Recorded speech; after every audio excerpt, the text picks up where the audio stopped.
Oh,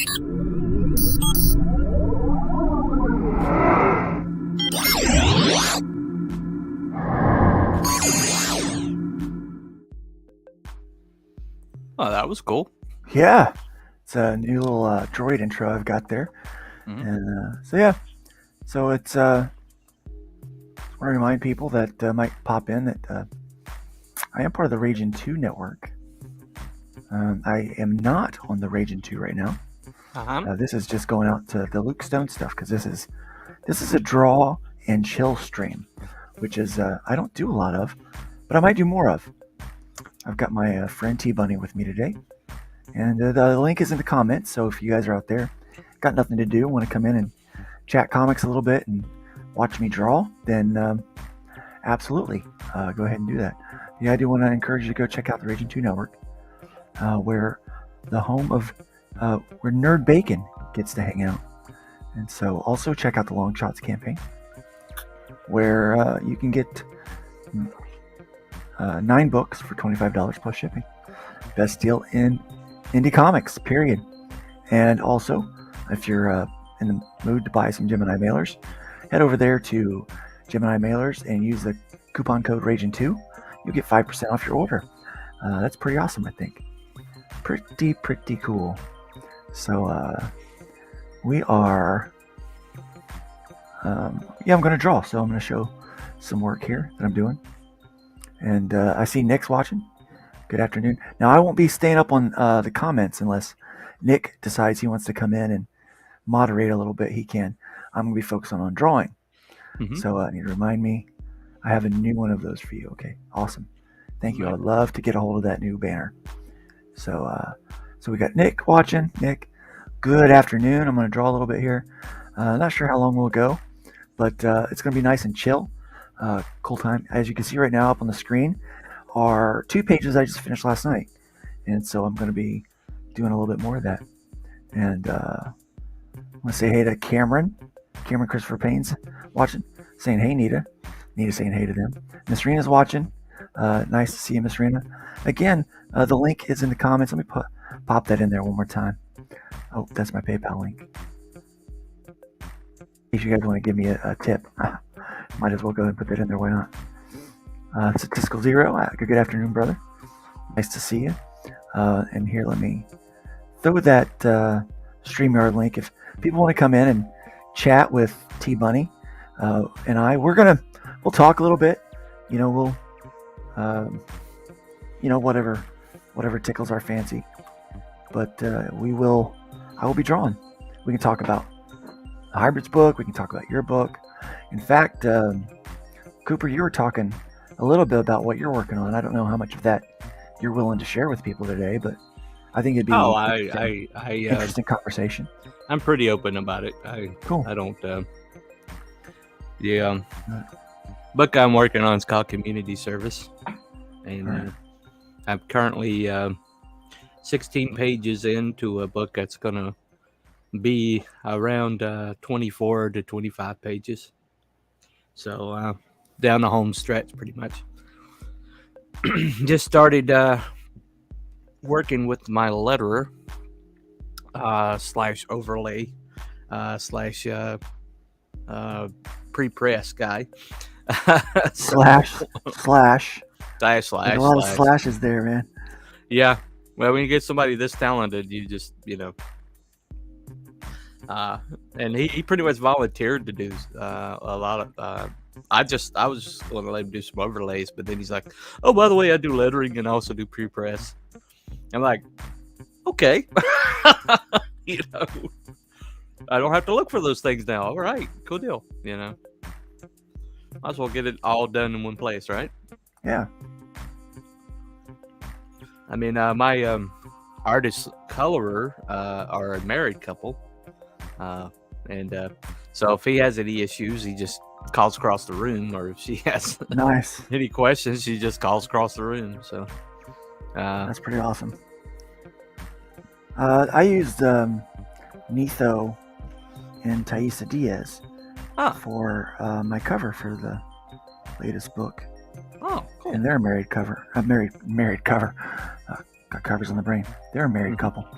Oh.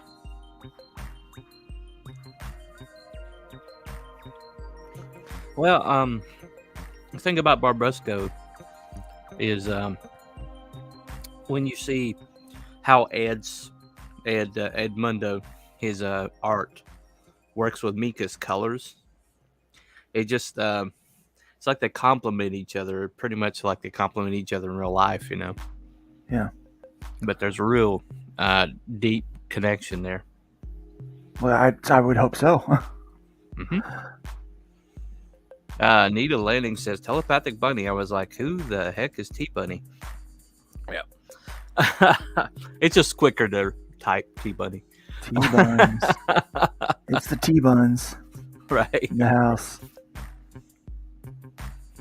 I give people weird nicknames sometimes. Oh, that's... Yours is now T-buns. Oh, okay. I'll take it. I've been called worse.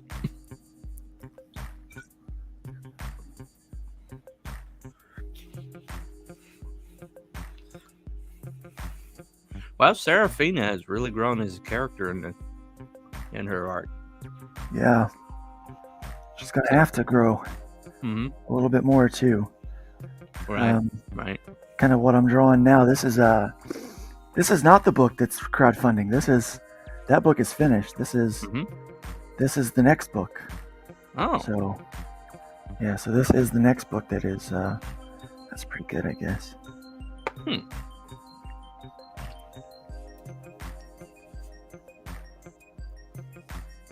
That looks like a new villain. Oh, no, wait. No, I know who that is. That's the guy from the Killing Fields, the first one. The one that killed the nurse. Yeah. Sorry, this is Body Bag. Yeah, this is Body Bag. That's Body Bag. Yeah. Yeah, he's not going to be anything but a villain with that name. Well, he wasn't originally. When I first really? developed the character, he was not a villain. Huh. So so for people that don't know, this is Brian Dawson does my layouts. I'll zoom out a little bit. So he does my layouts for the pages. And so he basically sets up the panels, kind of where things are going to be, kind of the perspectives. And and he gives me these, like, you can see that they're kind of amorphous characters. The figures are basically there. It's a little more, it's more than a stick figure. But, he kind of gets that, kind of those dynamic shots and stuff. And it gives me the kind of the starting point. And then I keep going from there. And so that's what I'm working on here. I'm penciling in the rough. Now I'm not going to do a full pencil here. Yeah. Cooper. I'm just going to do a partial pencil, and then I'll do a full ink next. So I save time doing. That's how I can work faster. Yeah. And working faster also makes me cheaper. It's kind of like a flatting with colorists, right? Yeah, it is a little bit. Yeah, so it's like now colors they have to do a full flat.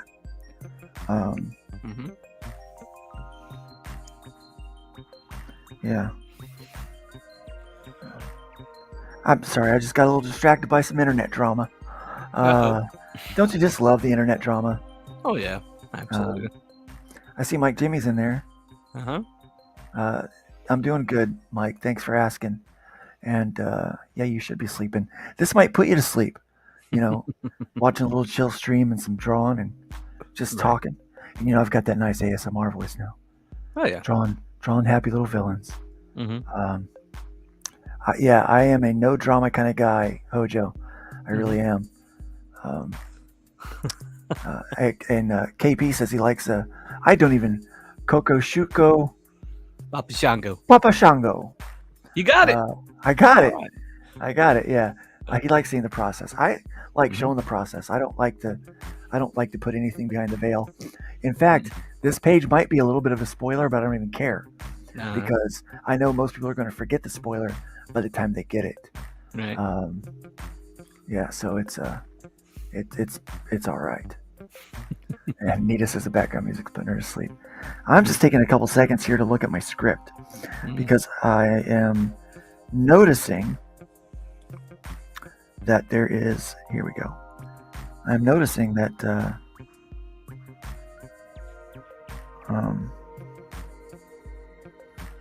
I don't remember what I wrote. Yeah. So it's like, well, what are they doing there? Like, what's happening? Oh, Is there a I go page mode? to plan out a page. Oh. Most of the time, I forget entirely what I wrote. It's been a while. I wrote this before I got sick. Oh, okay. Yeah. Well, you might have Okay. a little bit of COVID coma brain there.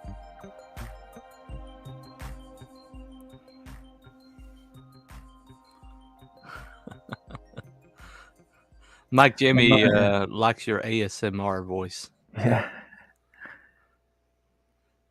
The old Bob Ross, happy little tree guy, you know.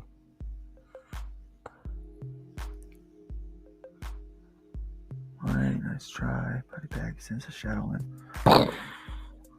As Sarah corrects herself, a bright flash of light caught. Mm. Body bag to mirrors. Okay, that's what's happening. That's what's happening. Okay. So I've got to change this just a bit. So I kind of like where she's at, but what's happening is not. Her hand needs to be extended like this. Right. To make this scene work.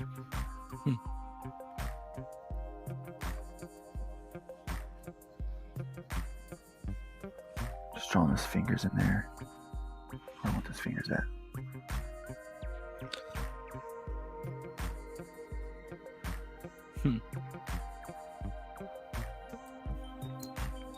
Yeah, I definitely have an ASMR voice now. Yep.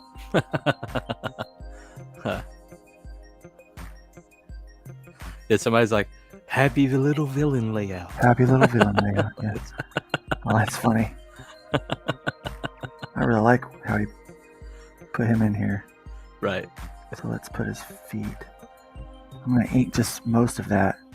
That's pretty good here.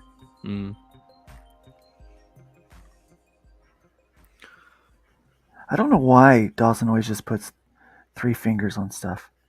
I always wind up having to do that extra finger. So he falls.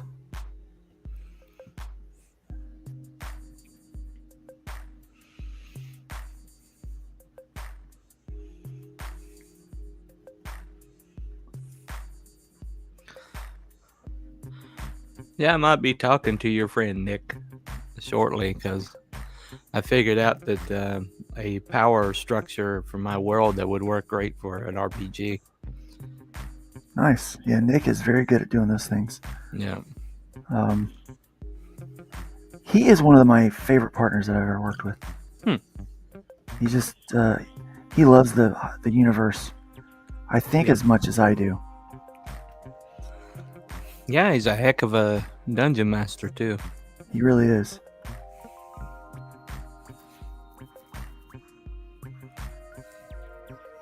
If you get that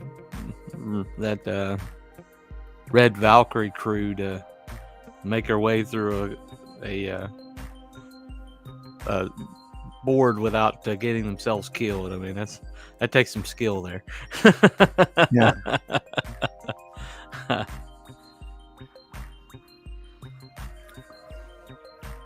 This is our friend Chlorine. Oh yeah.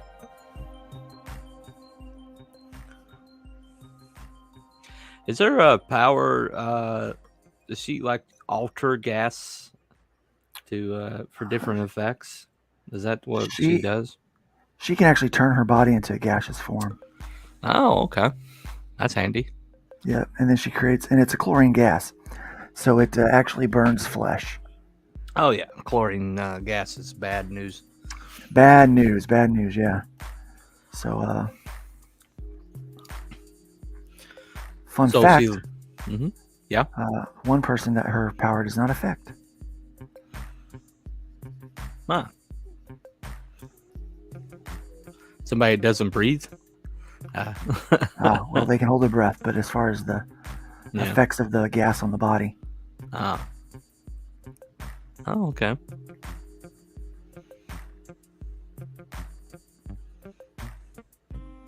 one character.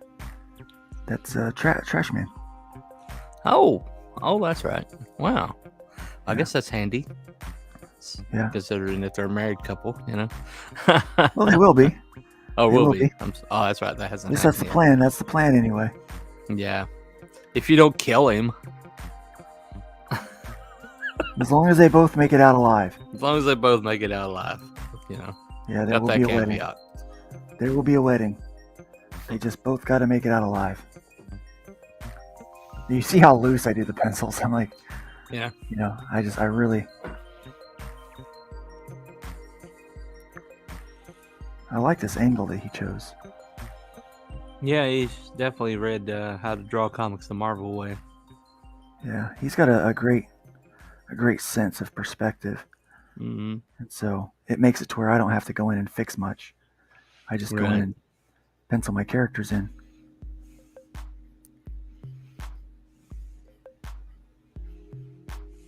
Sometimes he makes the boobs the right size.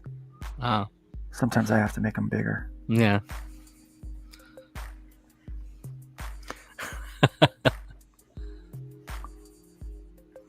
Boob size is definitely important.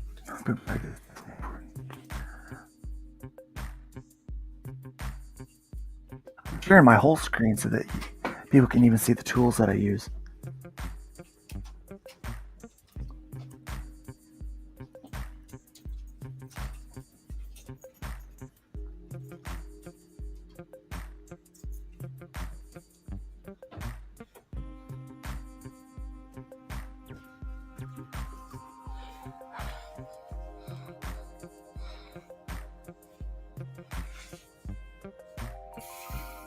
The hairstyle you gave Ion is not going to be easy to draw. What do you mean? Well, those little, Braids? yeah. That's super easy to draw. I love it. Oh, really? Yeah. Okay. That's why I chose it. I was thinking that complicated braiding or plate would be difficult to draw. Nah. Shows how much I know.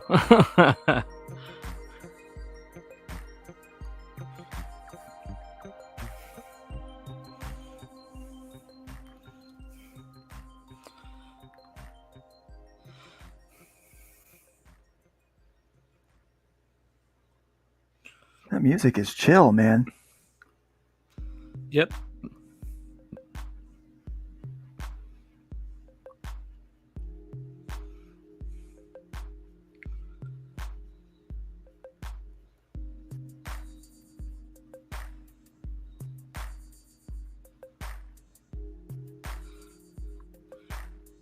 Yeah, I imagine today is probably Belmont's favorite holiday.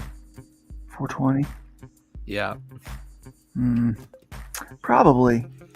There's a lot of people that are loving Hold on 420. one second.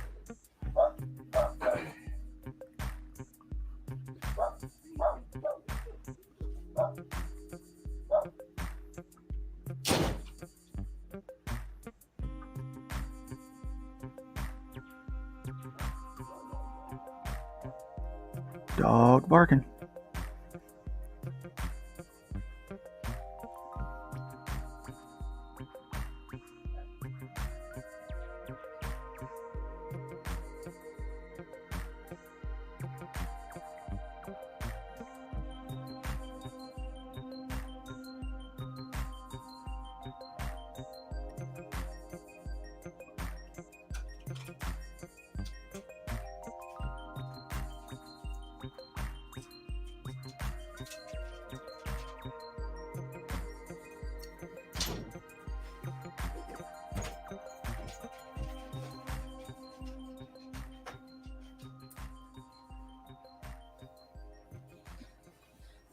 Sorry, folks. I should have hit the mute on that.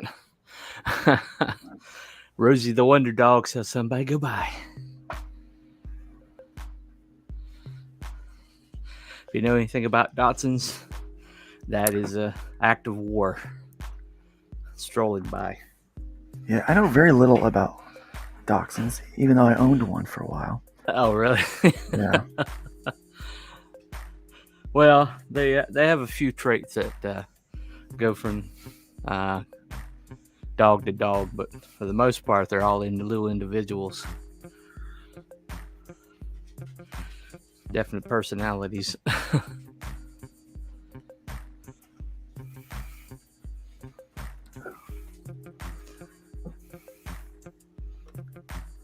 Actually, I need to go back and fix this. Just checked my script again, and I flubbed it up. Oh, uh-oh. Vince is asking a question. Yeah, she's doing a lot better, Vince. She was had some illnesses back in December and February. Still don't know what was wrong with her.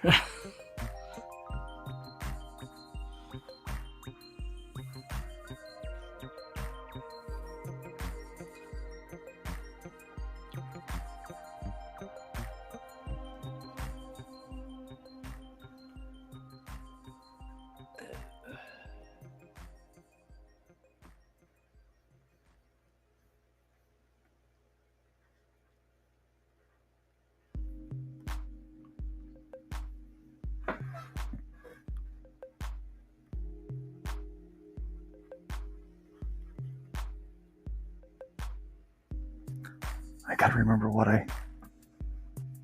outfit I gave Diamond. I don't have to really remember it here because I'm mostly just gonna block that.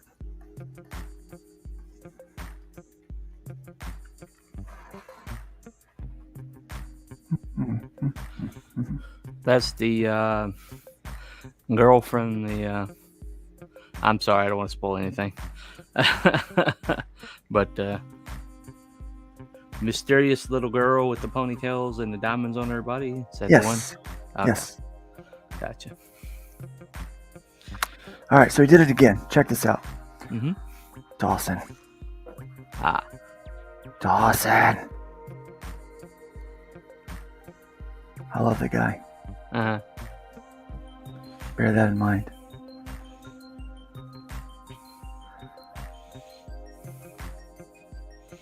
But this is not Sarah. Hmm.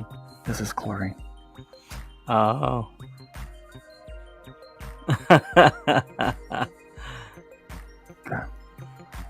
And this Maybe is he Diamond. just likes to draw wings. Maybe. He's good at it. He's good at it. All right, so let's get...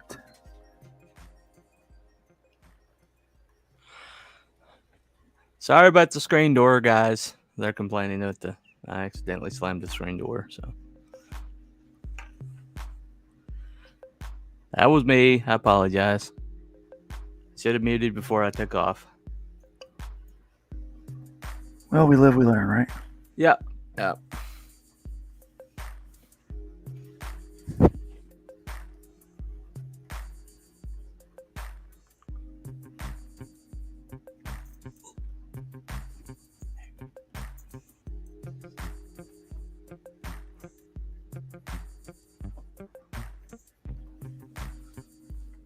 In this case, I think I need to make these smaller.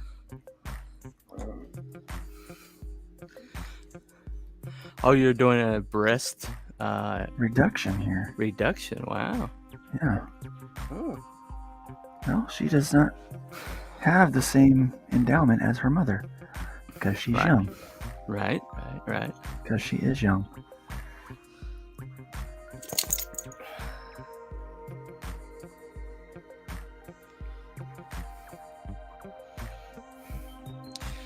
Oh, Mike Jimmy's heading to bed. Good night, buddy. Later. Yeah. It's pretty late where he's at. Let's see. Must be England. This is about their bedtime. Yeah, it is, isn't it? Yeah, I think he's probably about 5 hours ahead of us. Oh, okay. Or more. Well, Bristolian Dave seems to show up a lot on my channel at 3. I'm like, you passed your bedtime, ain't you, dude? Yeah, well, maybe he's a night owl. No, that's true. Well, he just wants to show up and say, "All right, me babbers," and then he's pretty much gone. All right, me babbers. Yeah. whatever that means. I don't have no idea. Must be like a British term or something. Yeah, must be. I'm just checking costumes for continuity. Mm-hmm. That's also part of the process, you know. Right. It's like, oh my gosh, like, how did I, you know? Because sometimes when I bring someone back in for a scene, I'll change what they're wearing, Right. just for fun, you know. Because, you know, with this character, she pops in and out of the timeline, Right. and so her suit is different. Yeah. From the first time you saw her. First time you saw her, she was a little more scantily clad. Mm-hmm. This time she's dressed more appropriately for the weather. Right. You know, it was summer the last time we saw her. Mm-hmm. Now it's winter. It's cold. She's not going to be in a bikini top and mini skirt. Yeah. Doesn't make sense to do that. It's pleasing on the eyes, but it does make sense. Right. Did she orchestrate them, Chlorine and Ion, getting together? No. Well, yes and no. Yes and no. Yes and no. Okay. She was part of the orchestration. Oh, okay. Yeah, she was part of the orchestration.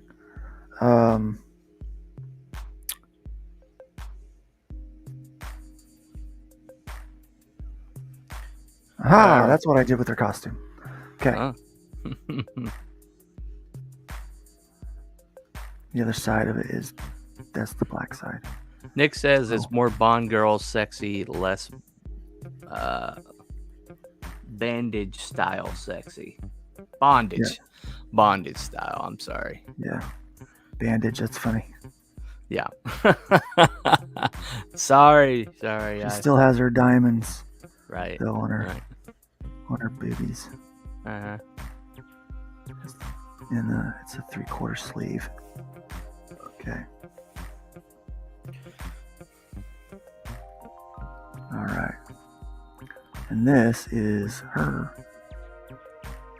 Well, if you've read the last book, you know this is her mom. Right. And we already said that they're not married yet. So, yeah. So, okay. Spoilers. Spoilers. Most people aren't going to. Yay! Spoilers. All right. Okay. I finally filled in the blanks there. Yeah.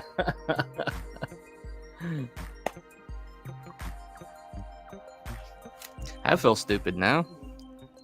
Why is that? Well, I was thinking that I was worried for Trash Man, and there she's standing there, proof that he makes it through the arc. So is it?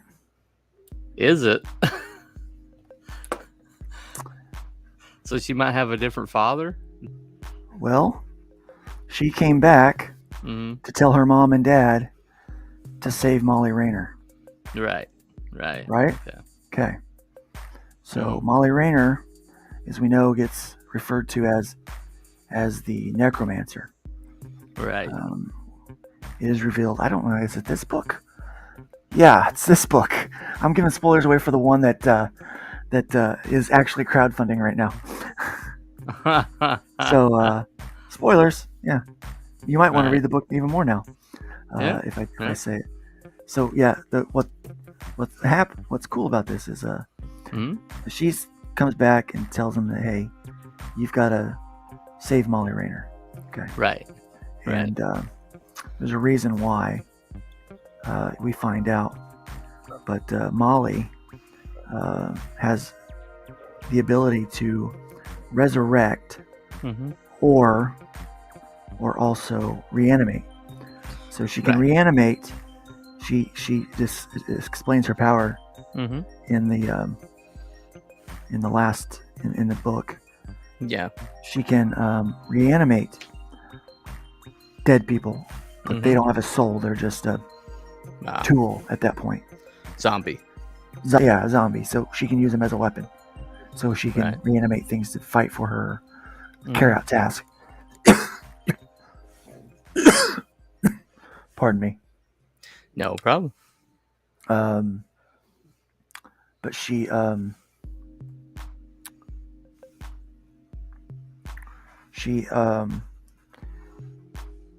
can resurrect if there's still a soul. Ah, right. Yeah. Yeah. So that's how that works. That's how her power works. Oh, okay. Cool. And Okay. she does not like as we learn in the next arc, she does not like to be called the necromancer. Right. Yeah, because she's a trauma nurse Mm-hmm. that now has hyped up powers because there wasn't enough of her body to resurrect, Mm-hmm. and so they. I'm pretty much telling you the whole scene. There wasn't enough of her body to resurrect, and so she was going to need an extra life source. Right. They determined that Trash Man can offer a life source. Right. Because he's just a power cell. So yeah, because he's just a power cell. uh-huh. That it shouldn't kill him. Right. Shouldn't kill him. And so they so he offers himself, and so she resurrects herself because she's a soul. Yeah. That's talking to them, but she resurrects herself with some Trash Man juju. Right. Gotcha. Hojo says, I keep thinking you're going to say Molly Ringwald. Molly Ringwald. Yeah. No. Nick says, if the necromancer is on a plane, does that make it a flight of the living dead? Question mark. No. Flight of the Living Dead. Yeah, maybe. Yeah. Yeah. He says, don't assume the tie lines are going to be straight. So he's helping you out there. Todd Red Shields just showed up. Hello, gents and ladies. Hello, Tom. Hello. What's up, man? King Seed is there. Good to see you, buddy. Yeah. Yeah, I was going to ask, how did the Easter Sunday sermon go? It went well. Easter Sunday did went as planned. So cool, awesome. Yeah, it was a good week. For anybody who's ever planned an Easter service, going as planned is like a home run. Yeah. Anything that goes as planned is. Yeah. It's always good. Oh yeah. Most of the time, if you leave kids out of the planning, things tend to go as planned. But if you add kids in, it tends they're agents of chaos. So. Oh, but kids are so much fun. They are. I went to have Easter dinner. First time I see my brother in a while, and he's got two boys that they've adopted, and both boys have like special needs. They both are from abused background, and but they're both just personality. I mean, they just got it coming out of them. My poor brother is just about. He adopted them in his 50s, so. Yeah, they're what a good man. Overwhelmed at the moment. What a good man. Yeah. Well, they were basically asked to take them in, and after they took them in, the situation with the mother deteriorated to the point where they're like, "Well, we'll take them. We were in love with them at this point." But both of them have like special needs. Both of them are. Kind of one has anger issues, the other one pouts a lot and runs away from situations. So that sounds like a lot of people I've known on the internet. Yeah, pretty much. Yeah, they'll be perfect for the internet when they get there. Anyway, but yeah. So I went brought my sister by. My sister hadn't seen him since last year. There was a situation where he lost guardianship with her last year. Because he'd been so overwhelmed and he hadn't asked for help, and things kind of got out of hand, and a guardian ad litem was called in, and they slammed everything. You know how it is with social services. Oh, you're a Christian. Oh, well, we got to make sure these kids are taken care of. You know, Yeah. why wouldn't they be safe with a Christian? You know. So, Well, the world does not look favorably upon us. no, they do not. They do not. So, but anyway, so yeah, we had a decent, good day together. Good. We did something a little less traditional for Easter. Okay. For Easter dinner, we got wings from the Wingstop, and Right. Oh, okay. Okay. That works. Todd, I am drawing a blank. That's what I'm doing. He's asking what I'm T-Bunny drawing. yeah, I saw that. Yeah. Drawing a blank. I like that. That's funny. Yeah. Anyway.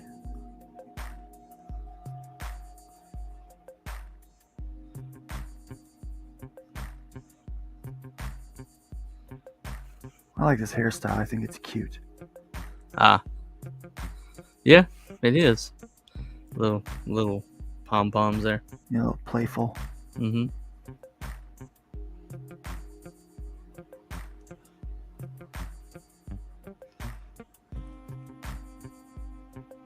Mm.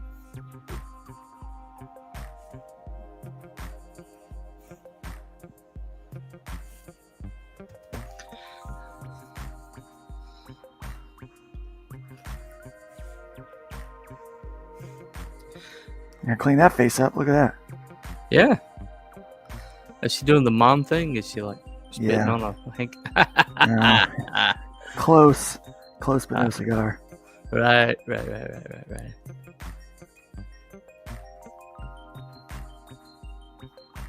What's funny is it starts to really all come together with the inks. You know. I mean, you can tell. You see, I'm just blazing through this. Right. Like once I figure out what the script says.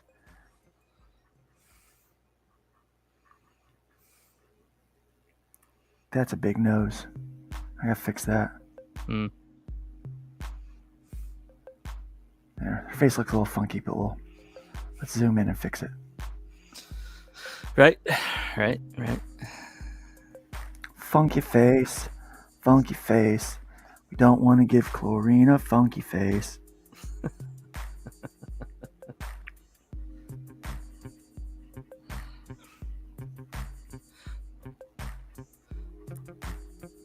Yeah, we didn't do a passion play this year, so we did like passion play in one song.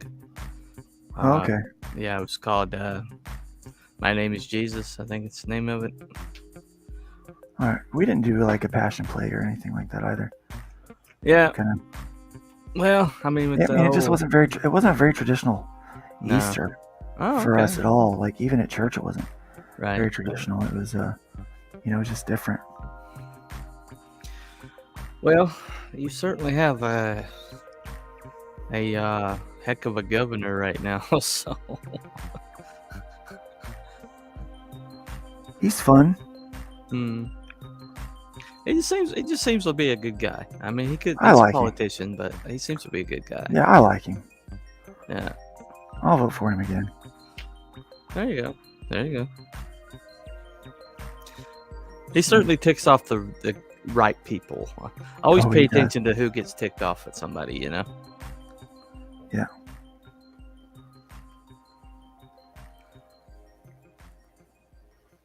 Nick says a funky 70s, 80s version of the team would be interesting.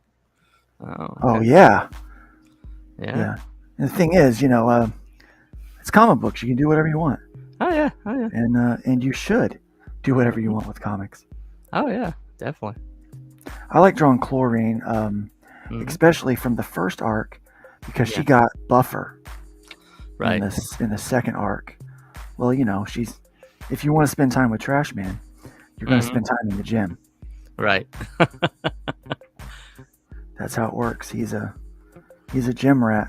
Like that. Yeah, his size comes naturally. Yeah. But he puts in the work. He definitely puts in the work. Well, we lost Stat Zero. He says, "Gotta fly, Many things to do today. Thanks for the company. All have a great day. Thanks for stopping by, checking out what we're doing. So. Yeah, he's in and out. He's tends to fly in and fly out shortly thereafter after dropping truth bombs everywhere. You know, it's the ways. It's his way. Yeah, I've been there.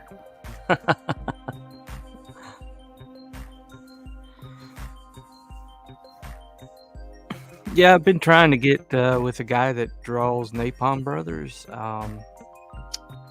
Let's see, what is his moniker on Twitter? Combat Scale is his Twitter handle, but he does the Napalm Brothers, and he was like somebody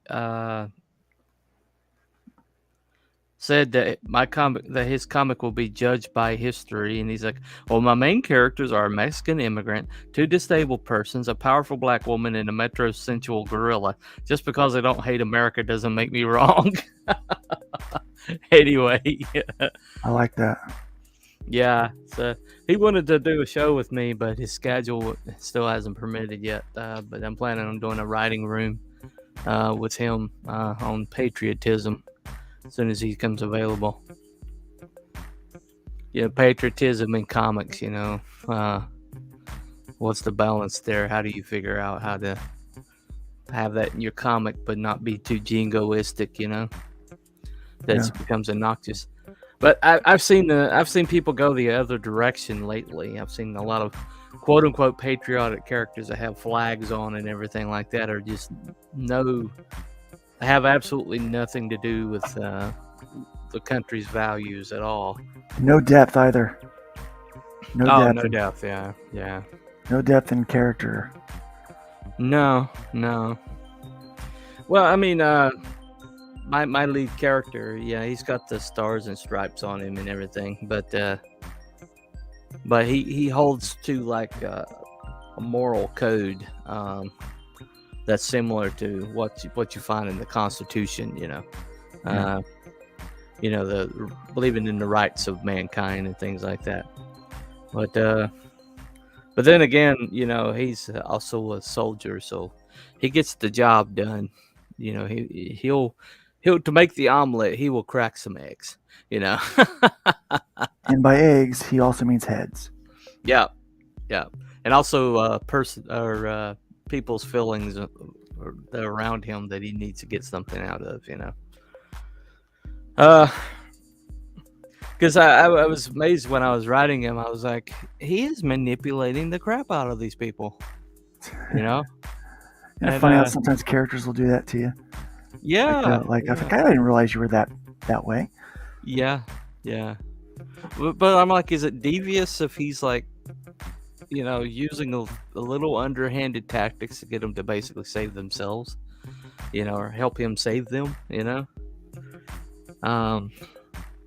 an interesting question. I think later on down the line they're going to rebel against that, but you can kind of see that conflict coming.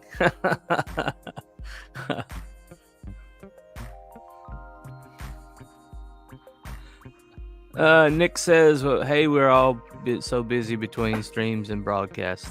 To love this country, you also have to understand its faults and the strengths and face it honestly. Yeah. Well, see, that's the thing.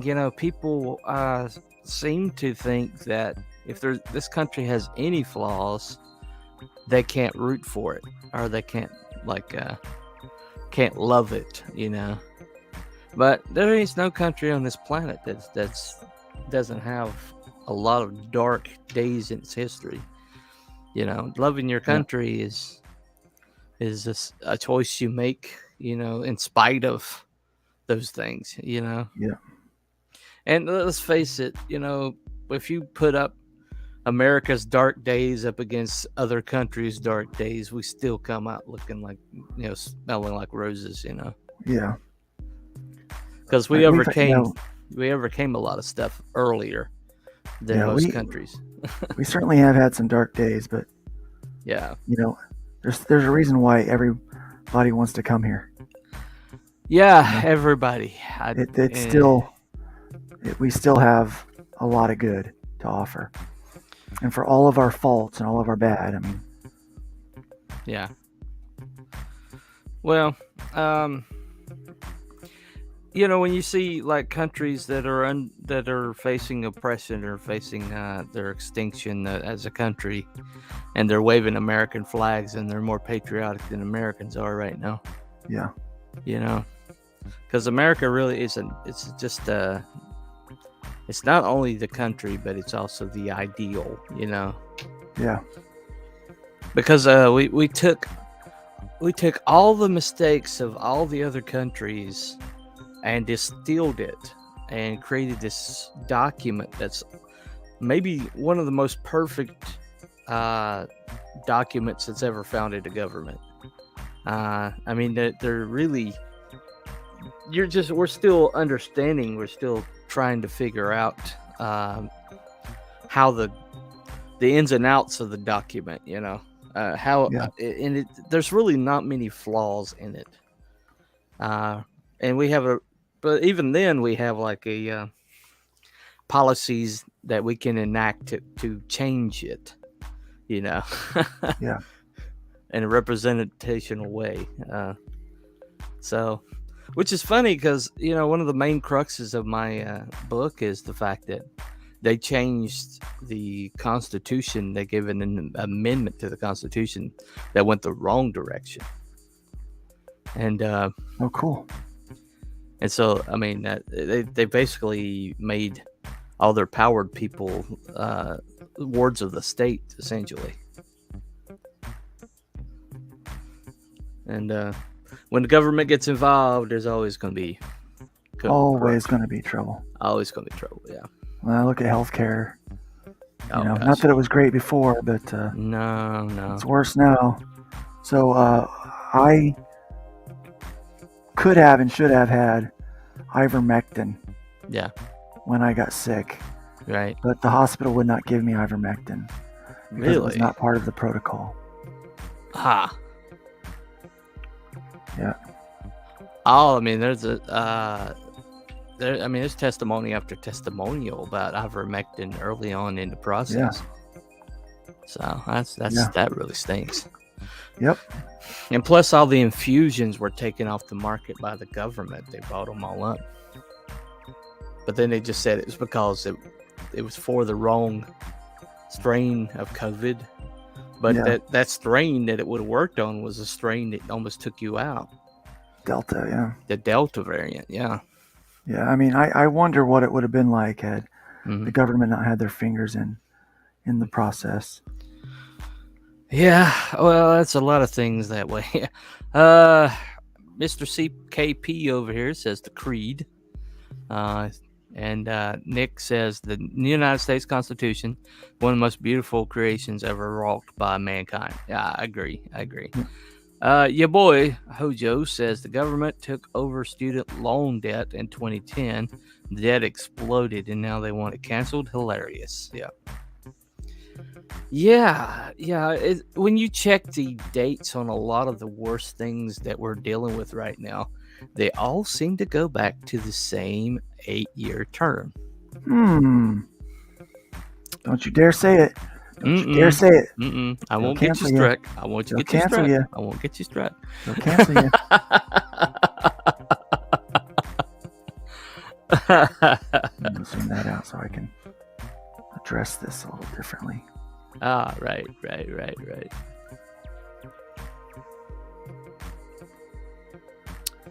Yeah, body bag coming up behind him. That ain't good. Yeah. Let me get up on that face a little bit there. When somebody wears a flesh mask that's sewed up, it tends to just screams bad guy. That kind of accoutrement. He's got a lot of bad guy stuff about him. Yeah. Here's the thing about Body Bag now. The late Meredith Logren was actually going to be writing his backstory for me. And I'm very sad that she won't be continuing that. Did she start on it though? No, we had only talked about it. Oh, okay. And okay.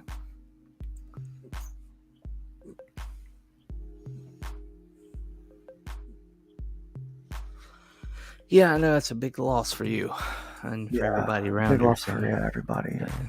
Nita too. I mean, Nita especially. They were Mhm. best friends, Right, Um, right.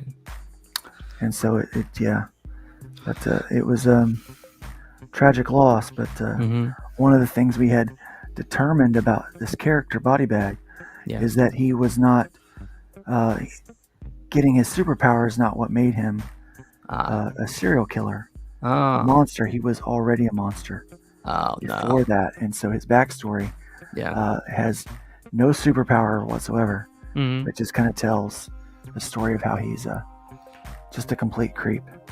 Right, right.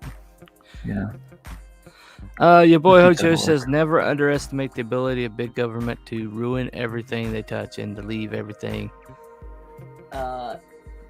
irrecoverable. Okay. Yep. And almost quitting time, fellas. Time to clock out. I'll listen on the way home. Peace and chicken grease. All right, Peace later, and you chicken boy. grease. Later, Yeah. Hojo. All right, let's. Yeah, that's that has occurred to me because in my world I have a short story I'm still working on that I haven't quite finished. Where there's a cult leader who used his powers, the powers in this world, to basically um, uh, like steal life force from his followers, and it all artificially aged them or whatever, and that's kind of a dark tale, that things like that were the reason why the 28th Amendment was passed, which is the amendment that caused it.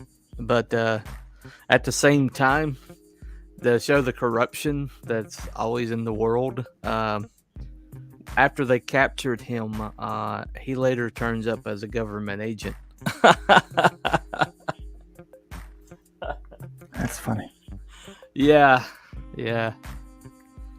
That's a little disillusioning, I guess you capture this guy and you think, okay, he's gonna be put away for good, and he turns up with a badge, It's like, why? Right, exactly. It's like our villains become our leaders. Yeah.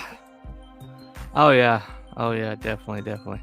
Nefaria says, "Hell, nerds." Hail Nefarious. Like he isn't one.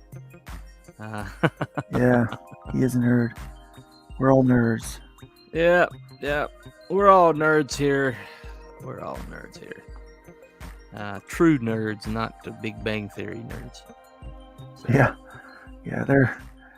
they got the appearance of nerdiness, but yeah, not quite. Well, I've seen papers where talking about that the SJW infection, that Big Bang Theory was part of the change in culture that happened, that made them think that to invade the geek arts, Yeah. So I can't even. I used to love worked. that show, but I can't even watch it now. I mean, it worked. It worked. Yes, it did. It definitely worked. The locusts decided that's where the sustenance was, and that's where they flocked. So. Yeah.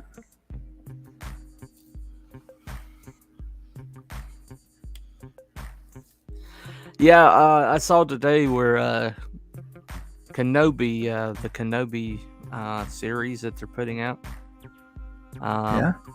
There's a character who's a woman of color with like shaved sides of her head. And so they're like, this is what Kenobi's going to be about. I hope not. And it's possible that it won't be, because that's becoming a common trope now. Like that's, it's like people don't know how to come up with an original look now. No. Which is funny because, Chlorine in the last arc had that look, that short hair, and as soon as that started becoming popular, I changed her look. Yeah, I hear you. I hear you. Let's see, this is Ronald Webwire, yeah. Pastor. Where How are you Ronald? doing? Uh, Greetings from Uganda at Live Again Ministries, Ugari. We Cool. partner with them. They Mm-hmm. are doing great stuff in Uganda, man. I'm telling you. Yeah. For as bad as things are here in America, God is moving in Uganda, Mm-hmm. and I pray for the same move here.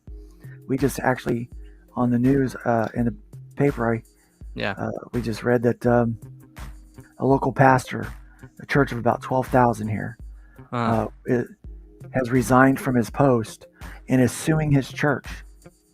Oh. Suing Wow. his church, yeah. And he is suing them because the board apparently felt like he used some funds inappropriately and did a vote to do a takeover kind of thing, which cut him out of certain things. And so rather than, I don't know if he sought counsel. I don't. Yeah. Unfortunately, all this is public knowledge, and it shouldn't be. No. It shouldn't be public knowledge. Uh-uh. But so what wound up happening is he resigned, posted it on social media, went public with it immediately, and resigned, and has a lawsuit against his church, and is going to start a new church in Jacksonville. So I mean, we're talking about another church split, another thing happening, and man, it's not good, No. I often talk about how the church in America has fallen into kind of two categories, two camps. The nationalist, which is all about government, and that's guilty on both sides. Yeah. A lot of people was like, oh, well, yeah, white nationalism, the Trumpsters. And yes, that's true. But I've also seen, people be like, well, Jesus rode into Jerusalem on a donkey. That donkey is the Democratic Party. Really? So I've actually heard someone say that. That's and a stretch. Like, that's hilarious. But it's it's the same mentality, just a different group. So right. Well, zealotry is wrong, no matter which way it goes. Yeah, Jesus. I hate to tell people, he wouldn't be wearing a MAGA hat, and he wouldn't be, he wouldn't be fighting your social justice wars either, because his wars are different. Well, he had a tax collector in the same group of 12 men as a zealot. Yeah. So it's obvious that obvious he had a different set of priorities. It was like the equivalent would be like if you had a MAGA and an SJW on the same team. That's some craziness, but Jesus does things different, and unfortunately, the church in America kind of abandons that idea. And but God is moving in Uganda through Pastor Ronald and Pastor Moses over there. And I was paying attention to the Annie Armstrong. We have in Southern Baptist Life, we have it's called the Cooperative Program, and they have like two different ones. They have Annie Armstrong is the one for home missions, and the Lottie Moon is the ones for foreign missions, and it has like two big fundraisings per year. But this year, the Lottie Moon videos look triumphant, look hopeful, but the Annie Armstrong ones are getting more and more bleak. And as a matter of fact, there's this one lady that was in Colorado, and she talked about the ratio of dispensaries to churches in Colorado, and it's almost like 12-1 or something. I can believe that. Yeah, I can believe that. So I mean since COVID, more than a third of all believers that were regularly dedicated to their churches are no longer attending. No, we had a big dropping off like that. However, we have had some growth through our live streams that we did. People that never set foot in our church before they watched their live streams have come to the church. That's good. I mean, that's good. It's not very common. No. these days. Even people say they watch the live streams, but Yeah. nah, not so much. Engagement is what you have Right. to. Views, Right. I mean, it'll count a view after about 3 seconds. Yeah. So you actually have to count engagement. And Right. Right. unfortunately, the engagement on a lot of those live streams are extremely low. That's what we run into. Yeah, we get decent amount. We actually get a decent amount of rewatch, views, but those views are, those numbers are skewed because again, it's basically, someone hovers over the video for 30 seconds. It's Right. It's going to count as a view. For 3 seconds, it counts as a view. Right. So we have to count engagement, and actually engagement on our live streams have been down. So not to be disparaging to anybody, but No. Stuff I've learned as being a streamer. Right. Yeah. Well, no, I didn't take it as being disparaging. I'm just saying that I think as more and more emphasis, and maybe it's the New World Order trying to push people online so they can be better controlled. I don't know. It's just kind of hilarious because I got a guy who pops up on my streams from time to time, and he's a conspiracy theory nut, and he drives everybody crazy around him, and he'll go on my stream and he'll just light it up with just conspiracy theory stuff. And then he got mad at me because I didn't highlight his comments and basically called me a coward, because I was in the middle of probably one of the biggest shows I've ever had. I had Marquetta, the Lady Alchemy on. Martina Marcota. Yeah. Okay. And so I was having one of the biggest streams of my life, and he mad because I didn't highlight some comments, and he's calling me a coward over there. And I just said to him later, I was like, man, we've known about everything you're saying to me. We've known about it since AD 56 when they smuggled letters out of Patmos. Yeah. Christians are just like, oh yeah, that happened. Okay. Yeah, we know that happened. Yeah. Yeah. We know who owns this world, and we know who's in control of this world. So it's none of this is surprising to a Christian. And we're not of this world. That's the thing. No, as Christians, we're not. We know we are not of this world. We're not. So it just gets kind of hilarious sometimes. It's like, oh, the New World Order is doing this. Oh, okay, yeah, all right, yeah, that's about that time. Anyway, back to comics. Right. Yeah. Yeah. I was gonna ask you about the whole Nephilim gene that. So how did that Nephilim gene survive through the flood? But did Noah's kids carry it or something? Well, you got to remember something. Yeah. Joshua. Right. Tracked down giants. the last king of the Nephilim. Oh, right. He killed the last king of the Nephilim. So they were around post-flood. Yeah, I know Caleb fought the giants. That's right. Right. So that's post-flood. So we don't know how they survived. Right. But I have theories. That we explore in the book. Okay. In the next arc. Gotcha. And not the next arc. The arc that takes place after Lifeline. Because the first thing we have to deal with is Azazel. We have to deal with this guy. Yeah, the Games Master guy. Yeah, he is a real problem. And so we have got to deal with him accordingly. And so that is what we will do in the next couple of books. Uh-huh. So I'm drawing 9 right now. And we've got 10 and 11 have been written and laid out. And I just got to buckle down this week and finish 12. Oh, okay. I know where it's going and how it's going to be. Yeah. Hey, Kami Mark is in there. Hail, Kami Mark. Yeah. Nice to see you today. Again, guys, if you're, wanting to come hang out and talk a little bit, it doesn't just have to be Bunny and I. I'll throw this link back in the comments. You can jump in and we'll get you there. Yeah, hail Krishna Kid, hail spam. Mark is really promoting his book, man. And I'll tell you, that's the way to do it.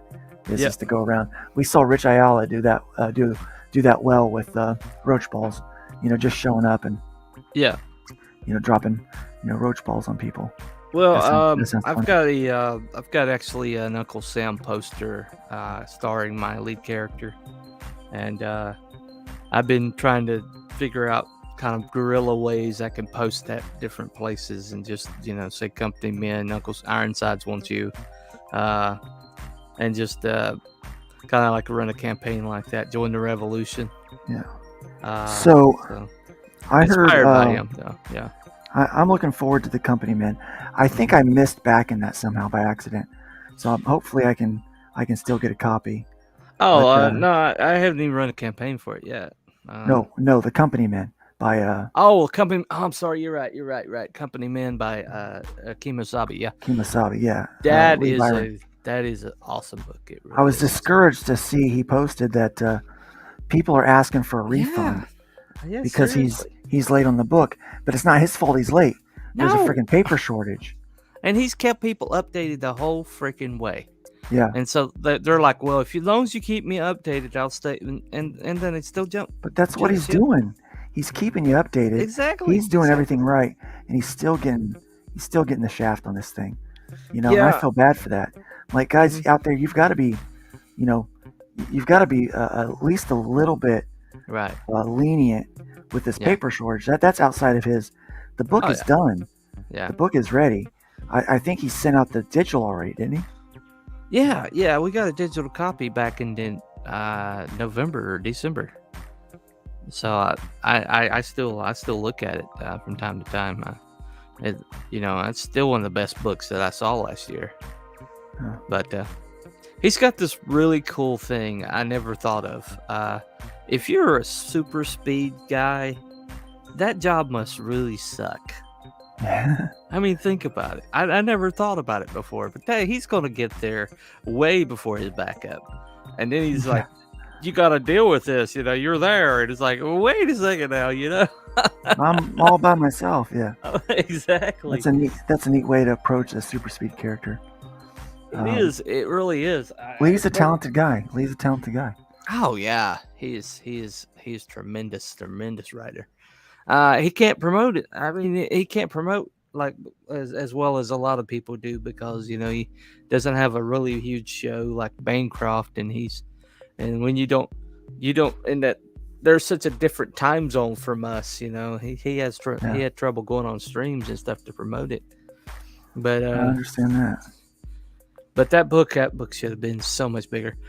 Same with Shadow Sentry. Shadow Sentry is a really awesome book. It should really have had more exposure than it did. Yeah. Same with Hybrids. Oh yeah, definitely with Hybrids. Definitely with Hybrids. Yeah, I gotta pop that in there. Trying to sell a book right now. Right. I don't know if I'm going to extend the campaign or not. I've thought about it. Yeah. I've really, trying to decide because I'm initially running it for 35 days. Right. And it's got like 2 weeks left, I think. Oh, okay. 2 or 3. I can't remember how many days it's left. Mm-hmm. But I can extend it another 25 to a full 60. Right. And I just don't know if I'm going to do that because I don't really have the energy. I get it. Kind of recovering from COVID. I don't really have the energy. Well, you're going to have catch-up tiers later on down the line. So I mean, with the packages you're able to offer people, I wouldn't sweat it too much, to be honest. Because that if there was like limited opportunity for them to get a hold of it, but they can go on your website and get back copies anytime they want. They will be able to, yeah. Eventually, well. Yeah, I don't have it listed up there yet. Kami Mark says, promoting the book, especially while it's live, is like perfecting a stand-up routine. You go on tour and slowly perfect the pitch. Yeah. You have to play all the crowds, the small shows and the big shows, big stadiums. Yeah. Yeah. Promoting can be quite exhausting. Oh yeah. Nick says, I still think Luke needs to put his exist up through some sort of digital or print on demand system. Okay. Yeah, Exist. I think it means existing backlog. yeah. He's So been saying I should sell or have digitals. nah. Like, people can download digitals off my website, Right. and Right. maybe I will. Maybe that's I've Mm-hmm. really been thinking about it, and that might be the best bet for digital, Yeah. because I don't normally offer digital Mm-hmm. for um, the campaigns. Well, It's not my favorite. I want people to get the physical copies. Well, at the same time, I've speculated of having like a sample of the comic available for free for digital, so people can like get it, look at it. They like the art, they like the story, they like the characters, Yeah. and then Well, then they can get back a physical. yeah. Well, since I've been in the process of remastering the old books, I Uh, used to give away the first issue right. um, to people, just to get them interested in the Yeah. story, Yeah. and it worked. I mean, most of the time, Mm-hmm. people would come and back the project or Mm-hmm. buy additional books. But Well, well, one of the things that inspired my change to my book was the opening for Trash Day. oh, I'm glad I can inspire you, man. Yeah, you inspire me in a lot of ways. You inspired me in a lot of ways. But that whole idea of doing a flash forward and then bringing you back to the beginning of the book where the book really began. Yeah. Plus, Yeah, I wanted to do something interesting on that first book yeah. because I did not expect the book to do well. Mm-hmm. So I actually started the book. That chase was supposed to be like 4 or 5 pages, okay, Right. and then it was supposed to be part of issue 2, which Uh-huh. would have been a 32-page book. Yeah. But so I drew the story out a little bit as kind of a tester, almost a 0 issue. But I hate 0 issues, so I just should have number 1 Yeah. because I hate 0 issues. So I think it's stupid sometimes. Uh-huh. I've done a couple of them, but it just it still just bothers me. Like, I don't understand why we do that. So I labeled it issue 1. I've speculated doing a short story, kind of a short story collection to sell alongside the book for like stories within the universe, and also have available something. I have a fictional federal organization called the FERA, and I thought of having like a fake dossier, a dossier of the universe available, called the FERA files. This is what this federal organization has on the principal characters, and kind of like gives the profiles and stuff like that. Have that available, plus an ability to get a FERA T-shirt and hat. That'd be cool. And a badge. Speaking of which, you can actually on my website you can get Hybrid Engineering Corporation logoed jackets and hats. Oh, cool. Huh. Yeah, I need to do that. I'm not going to get all caps, so that might be a better alternative for me. So yeah.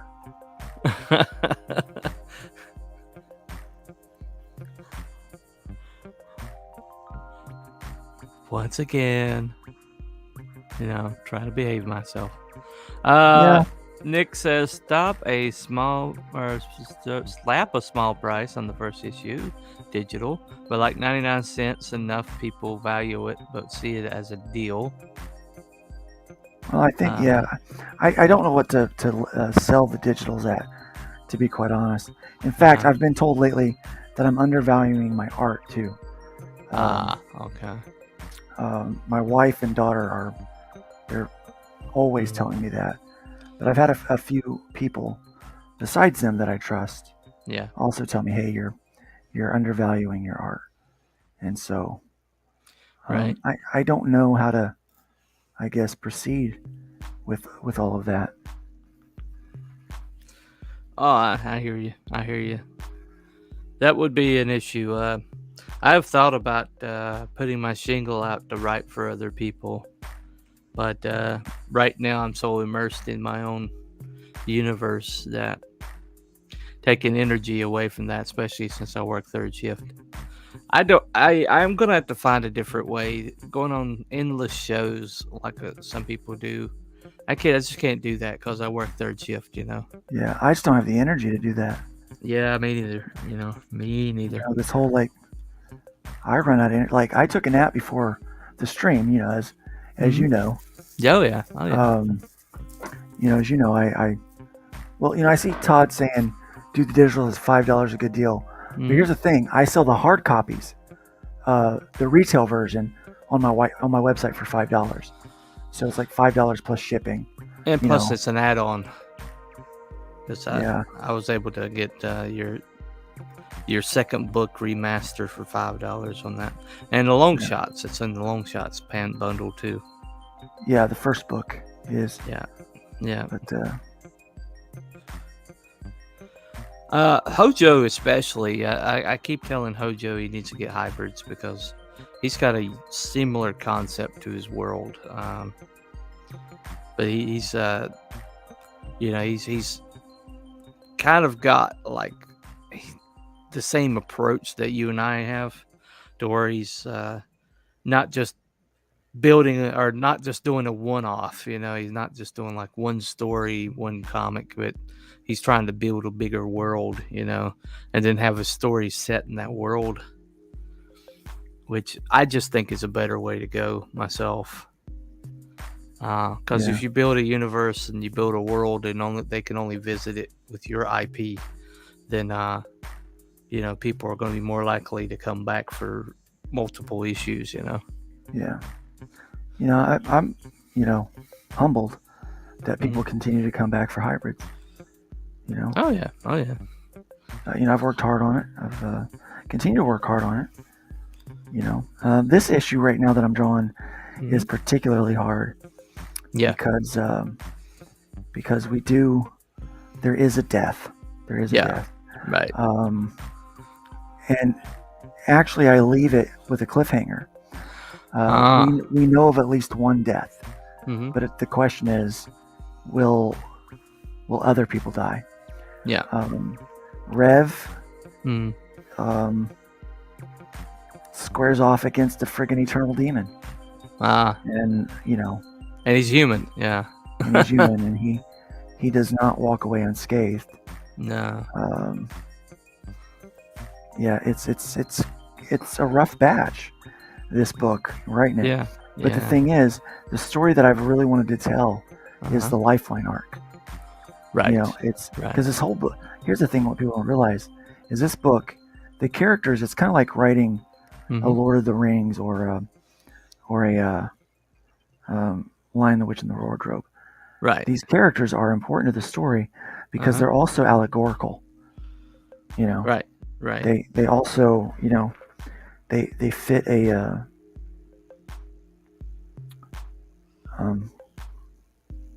they create a narrative for me. Yeah. To tell a story that I want to tell, and so the story I wanted to tell is the Lifeline Arc. That's the one I've been wanting to tell. I originally was going to call it the Necromancer, but I was able to squeeze the Necromancer storyline into the Killing Field storyline. Oh, okay. So right. So we focus more on those 3 books because that arc is going to be a 3-book arc, where this one's a 4-book arc. The first one was a 5-book arc.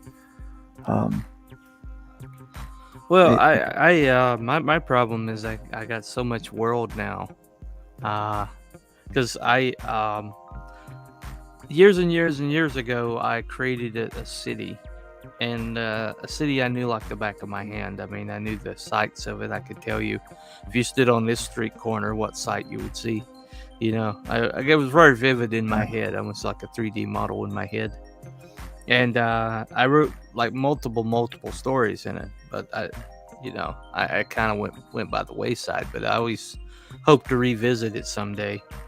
And then, but when I was working on the community service universe, I suddenly realized I was like, it occurred to me that for the journey that they were taking, that they would have to go through like a city, like a free city, in this universe, one that was like immune from the 28th Amendment or never adopted it or whatever. It's like a city state. Yeah. And I was like, well, why can't I just make that this city? And then I just started looking at the parallels. I started looking at where it would fit.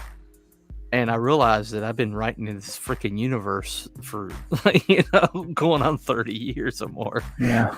I didn't even realize it, So now I have like my whole entire I have like my own Gotham City sitting over there that I got to figure out what to do with at some point. So, but I got short stories. I've got background. I got mythos. I got just like a history in my head that goes all the way back. I even have an answer for the Jesus of my world. Oh, nice. Which some people kind of walk away from that concept, but I kind of embraced it. Was he an expressor or was he something else? And I have a guy who's pretty much immortal that actually met him. So I kind of had a fun idea, actually Sunday from my sermon.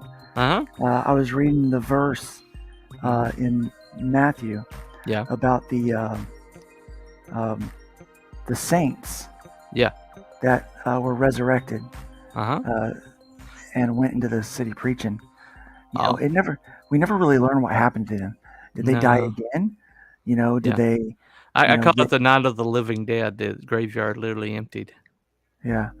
Well, not all of it. Just the saints. Just a couple saints. But what happened to them? Where are they? Yeah. Right. And so I had this fun idea. Well, what if they're still alive? Oh, okay. Well, that is a fun idea. Yeah. What if they're still alive, walking among us? Right. So, not sure what to do with that idea yet, but there's so many like oddities in the Bible, and like a verse here, a verse there. I mean, there's Leviathan and Behemoth in the Bible. Seems to indicate larger creatures. There's stuff in the pit that we have no knowledge of. No. And if you go into the some of the apocryphal work, there's even weirder stuff in it. Might be reason why that's not in the canon, but at least the book of Enoch was actually quoted in Jude. So there's some legitimacy to that one. Yeah, actually, a lot of what I do for this series came from studying the book, all 3 books of Enoch. Oh, cool. Yeah. Yeah, Enoch's an interesting read. It really is. Yeah, I mean, it's just such a rich... I mean, people that have problems like filling out their worlds or filling out their stories, I'm like, there's a world out. I mean, there's just so much that you could be reading, so much that you could be inspired by. Just put down the video game controller and actually go and read a book or something. Or put an audio book on or something. Or read other comics. I actually just had that delivered, and I've been trying to collect the New Gods. Oh, wow. And so this Fourth World stuff by Kirby. I mean, man, read this. Kirby was a freaking genius. He was way ahead of pretty much Nick is everybody asking else. if I count the Book of Enoch as biblical canon. I do not. It is not biblical canon. No, it's not. But it is fun to read. It is. It's definitely good fan fiction. See. Nick says it seems like a council of saints who are working like a positive conspiracy to better the world could be interesting. Yeah, it could be. It definitely could be. Who knows? I'm sure it's something all right eventually. Oh yeah. because you know I'm working on Lookstone Studios brand, Yeah. Yeah. writing kind of new worlds. Mm-hmm. In fact, one of the things that's going to be in um, not this one that I'm drawing, Right. the one that's crowdfunding right now. One of the releases in there is actually a short story Yeah. of a story that I've been working on for a while called Juror 13. It was originally called The Saint, Right. but there's other books called Saint.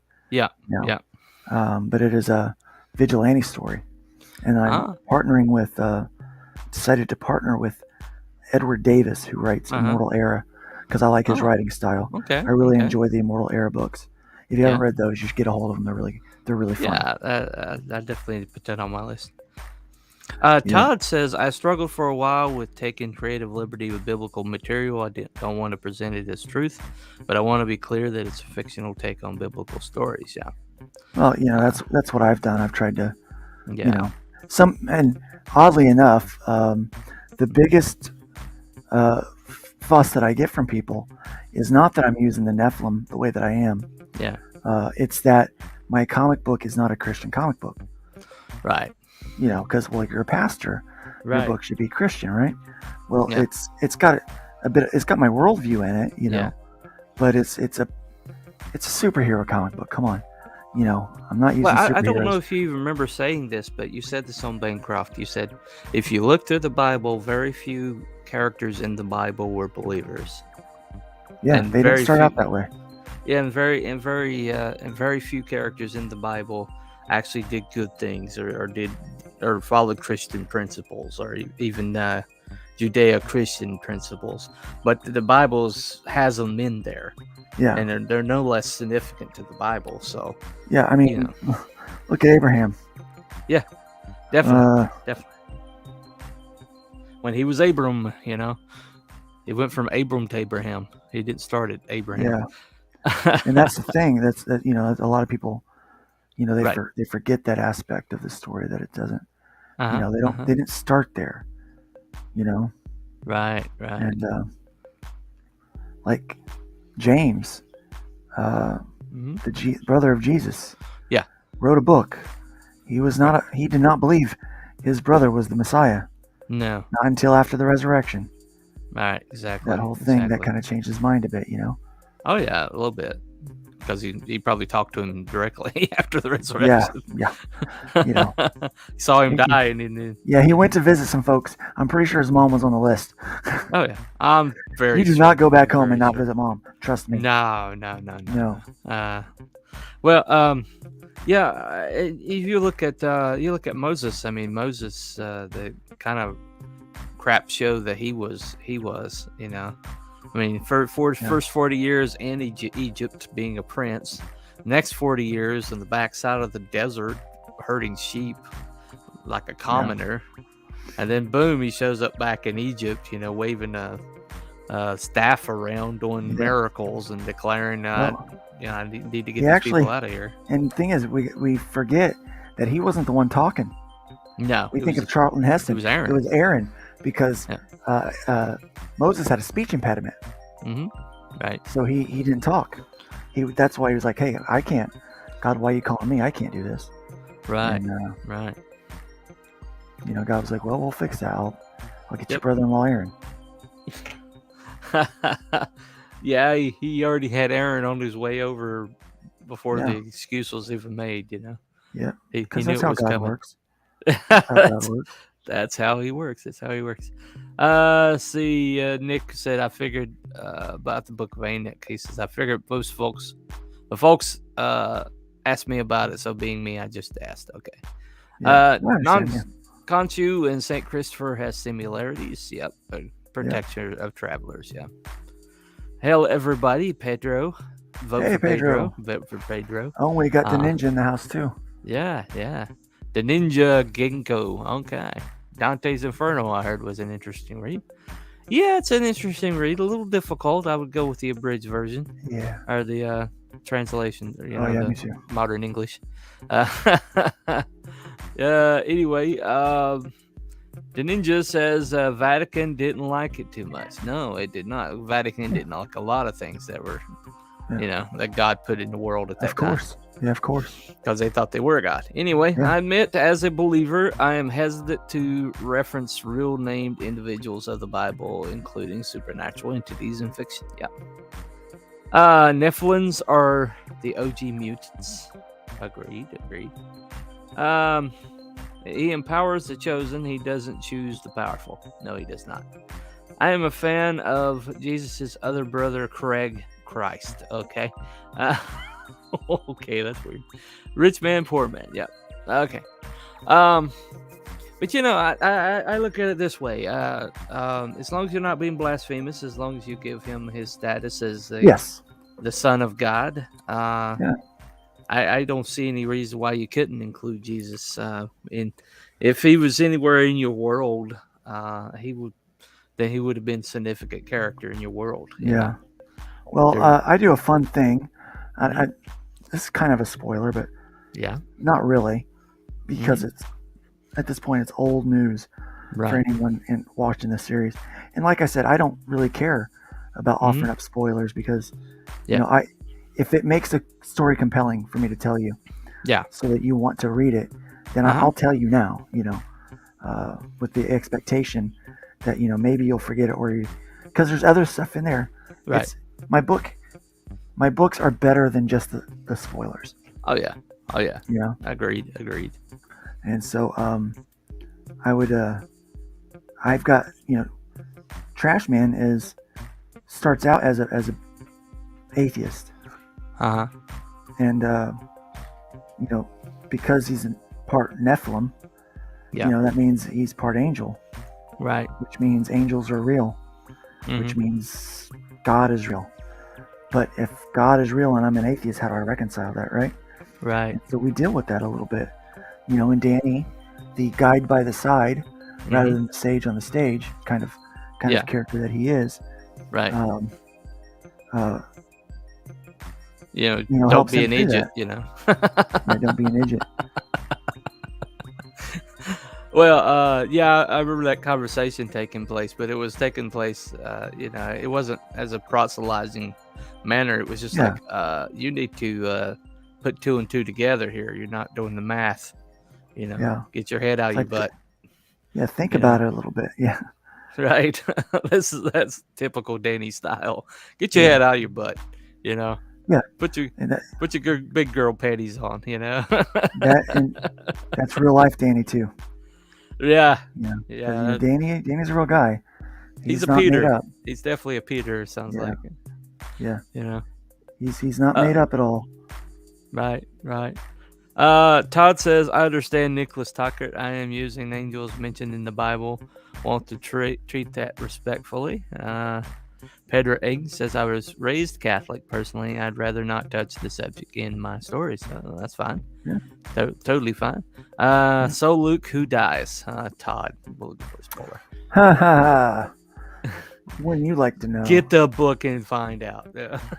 Actually, you're not going to find out until the next book. Yeah. Rats. Oh well. I can't wait to. I want to ink this panel now. This is the one I want to ink. I'm looking at it. I'm like, geesh, I want to get to this one. This one I like. Yeah, that's cool. Yeah, but think about. I just decided that I got this gift. I got this gift from God, and He's given me this desire towards, and it's this bent towards superheroes. I got it from the Bible. Reading the Bible. We had a children's Bible, illustrated children's Bible, and I read it for fun.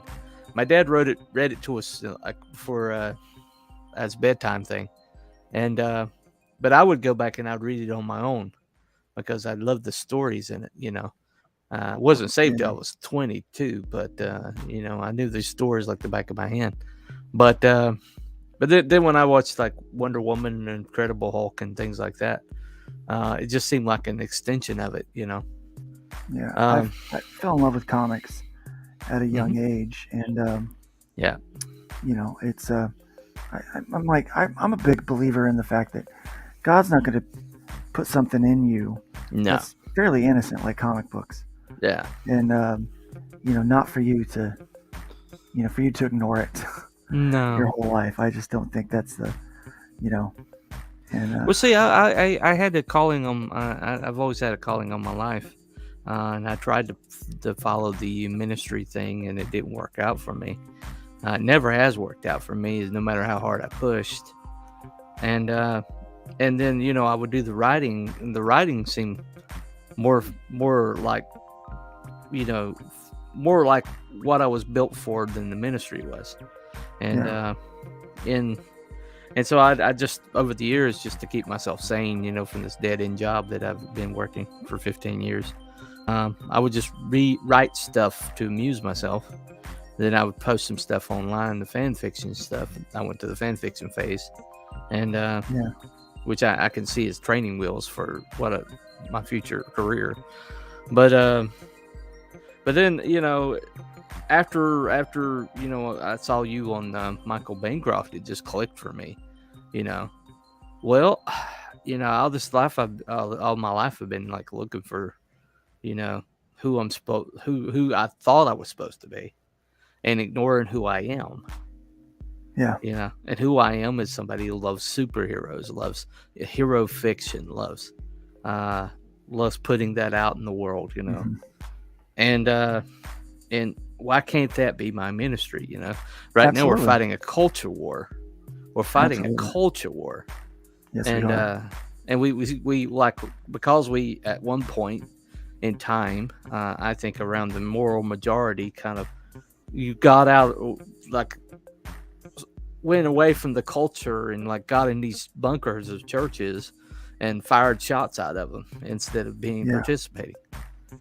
Yeah, and I agree. And so the only way to fight a culture war is to be in the fight. Yeah. So that's what I see what we're doing now as. Yeah. Anyway. Let's see. Nick says, I respect that, Petro. I kind of figured, according to the grace, I may have a chance of meeting some of these folks. No excuse for rudeness. Yep. The Ninja says, I dig you too. Oh, okay. You guys are awesome. Well, thank you. And Todd says, I get a lot of respect for these two guys, but just don't tell Bunny I said that. That's fine, Todd. I didn't read it. So there you go. But anyway. But yeah, I mean, the thing we're putting out into culture, I mean, it's like a culture is like a big soup, right? And for years and years and years, there's only one person that's been putting their seasoning in the soup, and everybody's choking on it because it's inedible. Bad. It's so bad. It's inedible, Yeah. And it's like poisonous. So it's time that we start putting something different in the soup. It's not working. It's not working for culture. It's not working for kids. It's not working for the future. Nick Searcy was like in front of Liberty College, doing a speech. He was in Justified as the marshal's head. Him from a lot of he's in a lot of projects, but he was in Justified is what most recently. But he's on Twitter. He's always trolling people on Twitter all the time.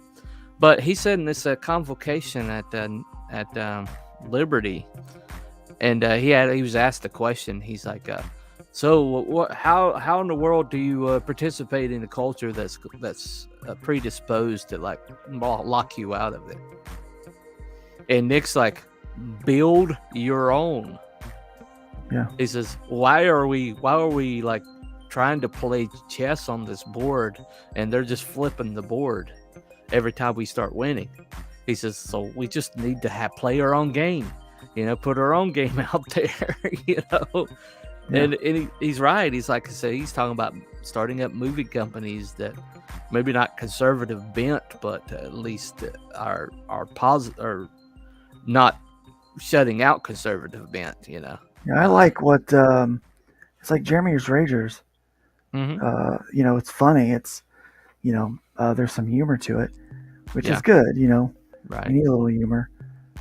It's a joke, but it's real. Mm-hmm. Not only I think what I think what goes along with that is it's not just creating an alternative, but it's being competitive. Right. It's being competitive with it. Yeah. It's not just putting something out there to have something different out there, but it's actually put something out there to kick their butts with.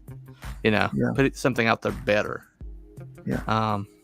And I see these pure flicks things that like pop up from time to time on Facebook or whatever when I'm strolling through, and I usually watch it. I saw something recently called The Chosen. Have you I seen love this? The Chosen. Love it. It's not entirely biblically accurate, No, but they try their best. They try their best, but they're telling they a story. got Jesus right. I mean, they got Jesus right. I was watching there's like a short scene of him, the guy by the Siloam pool. Yeah. And the way he interacted with that guy was so. I mean, I was like, is he going? Are they going to get this right? Are they going to get this right? Because his interaction with the guy was so nuanced. You really have to read it several times to figure out what Jesus was doing there. But he was basically asking the guy to have the faith to get up and walk himself, walk away from his situation, to have the faith, and that's what he was wanted out of the guy, was his faith. And they got that right. I was like, okay, maybe I need to look into this. I endorse it fully. I think it's Uh-huh. I think Dallas Jenkins does a great job with it. Yeah. The production values are good too. I mean, production values are they really are top notch. Yeah. But as we get as things are becoming cheaper, things that used to be only available to production companies and things like that. But now you can take things on your iPhone and use it and look professional with it, Yeah, well, they crowdfunded that series. Oh, really? Wow, I didn't even see it. Neat. Yeah, that's a crowdfunded series. So yeah, they've been doing it for a little bit. I'm glad that people are starting to, they're starting to discover it. Yeah, it's really a good series. Right. And now I'll be honest with you. There's a lot of Christian fiction that I don't care for. No. It's cheesy. Right. There's conversations that you don't have in real life, like dealing with faith. Yeah. I tried to make the conversation between Trashman Clarence and Danny, very realistic, very normal. Yeah. Well, I mean, and it was very true to the characters. It's very true to the situation. Yeah. You did a good job with that one, because it could have just been a preaching moment, Yeah. There's a guy in our community that puts out books that are just like really over the top, blatantly Christian, And what book's that? I think it's Grok Comics. Oh, yeah. We don't talk about him on my channel. Okay, sorry. I've got a history with that guy. Yeah. He's probably one that criticized you, but anyway. But yeah, I got a package from him, and I didn't even make it through the first comic. I didn't make it through the first 5 pages. Well, some people just can't write comics. No. I hate to be so bold in saying that, because I want to applaud everyone's attempts. Yeah. But some people just cannot. No. Just cannot. No. I like that panel. That's fun. That is a good panel. Is that her magic or powers? Yes. A little bit. And she's also... Oh, I forgot to draw the wristband. And she's also got a special piece of tech that helps her travel through time. Right. Because her power is not time travel. But there's another character in our universe that does have the power of time travel. Okay. Yeah. Well, I know Seraphina can go between worlds and go into a pocket dimension. Yeah. She can go into a pocket dimension, but she cannot time travel. Right. No. That power is Zion. Okay. Zion's time traveler. Gotcha. Because she can freeze time. She learned that she can freeze time, which we learn in the first arc. Oh yeah. She can freeze time, but she can also reverse time and speed up time, and So it's a skill she learns. Yeah. And she uses. Cool. The Ninja Ginkgo says, I dig all cultures and religions, so many similarities. Yep. Nicholas Tucker says, the cure for ignorance is travel. And when we meet people to see if we meet and exchange ideas with love in our hearts and respect, amazing things happen. Yep. Hello, everyone. Blessings, Facebook user. Blessings. All right. Sorry, typing is difficult for me sometimes because of my nerves. What I was saying was that if we meet with people with love in our hearts, great things just happen. Yep. Yeah. Makes me want to sing "Shine Bright Like a Diamond, Diamonds in the Sky." So. Yeah. Anyway. Yeah, her name is actually Diamond. Yeah. Right. She is. So true, Nick. I dig in everything I see and understood. Well, the thing about when you write your story, when you go to write your story, you can't have if you're truly writing it, like I think at the purest form, at the purest level, you can't have anything in your heart, anything in your mind that you want to put on it, that you're wanting to like filter it through, or that you're something message you want to convey. I mean, if you go back later and you read what you wrote, and there's something there that you can enhance, that came organically out of it, that's one thing. But the moment that you try to tap into whatever it is we tap into when we create, I honestly believe it's the power of creation itself that God put in every man. I think it's the part of us that's most like Him. But when you tap into that, and when you start pulling something out, I call it pulling it out of the ether or whatever. When you fish in the ether and you pull something out, sometimes you pull out a minnow, sometimes it's a marlin, But the clearer that you get it out, and the clearer and less of you that goes on the page with it, the less corruption of you that comes that gets on it. Well, I often talk about this, the final planned arc. It's not going to be the final arc for hybrids, because I still have a lot of story to tell about these characters. Right. As I've moved along, but this final planned arc of the Lifeline, the one that I've wanted to tell, it's an homage to the most beautiful story that I think exists in our universe. Yeah. And so it's it's allegorical of that this beautiful love story. Right. So it's important for me to tell it. It's one of those things where I started out with these characters, and I was like, wow, I can tell that story through these characters. And I said, man, it's something I just wanted to do. Right.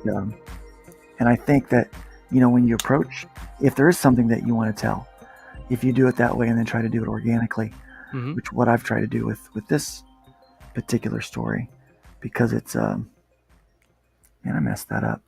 I got to fix that.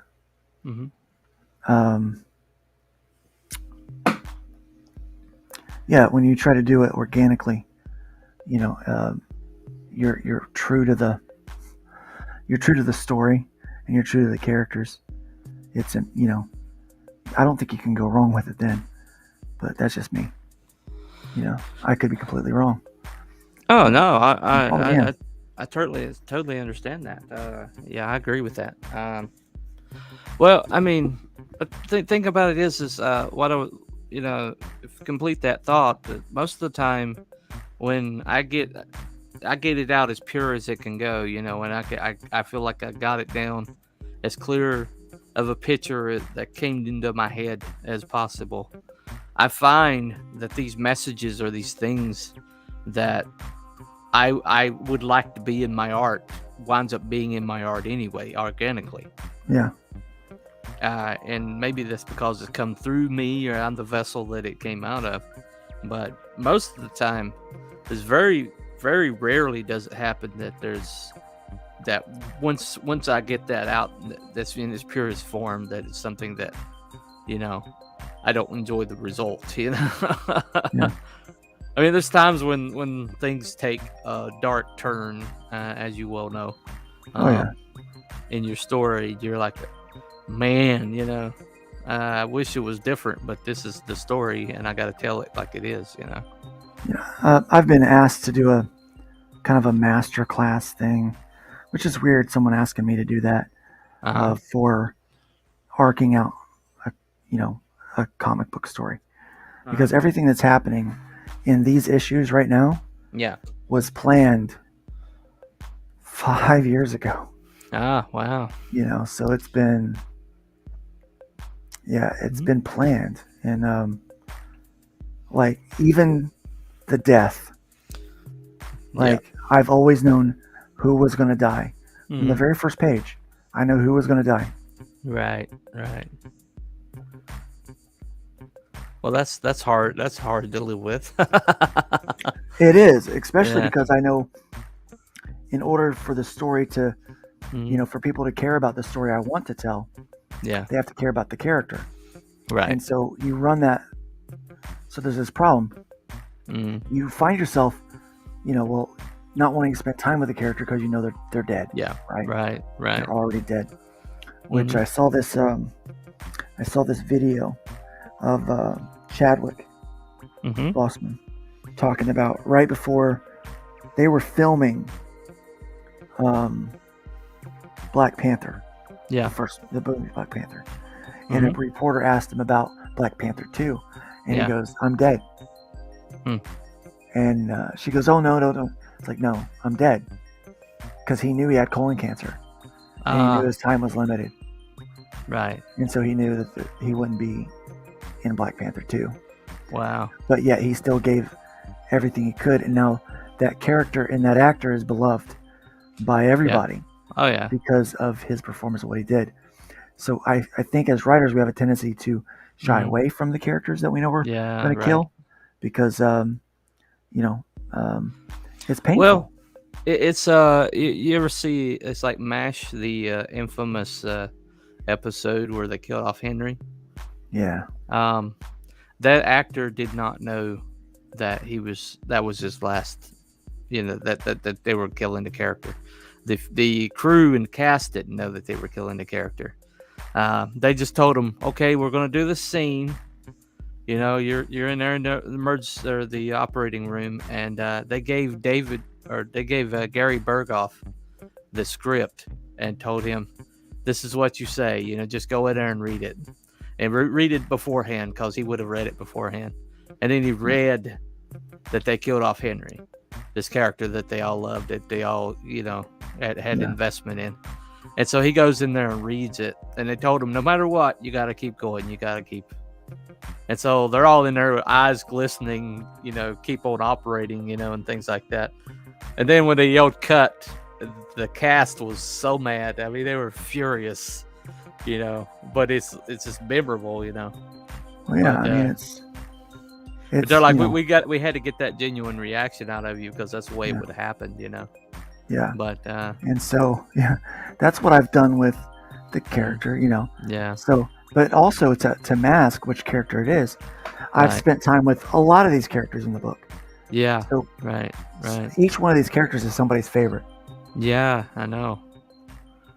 Yeah. I have a few that I'm probably gonna hunt you down if you kill off, but I'm not gonna tell you which ones, but anyway. Kidding, just kidding. Anyway, I want to know what character is your favorite character? Well, Danny's probably my favorite character. So yeah, I can see that. He's a lot of people's favorite character. Yeah. Well, I mean, I got the fact he seems like he's the least powered or the most disadvantaged of all of them, but winds up being the most fascinating one, I think. To me, he is. But all right. Let me read these over here. That panel looks awesome. So your boy Hojo says, "Hell chat, I've returned, leaving the library finally. I spent too much time chatting with the librarian every time I'm here." Okay.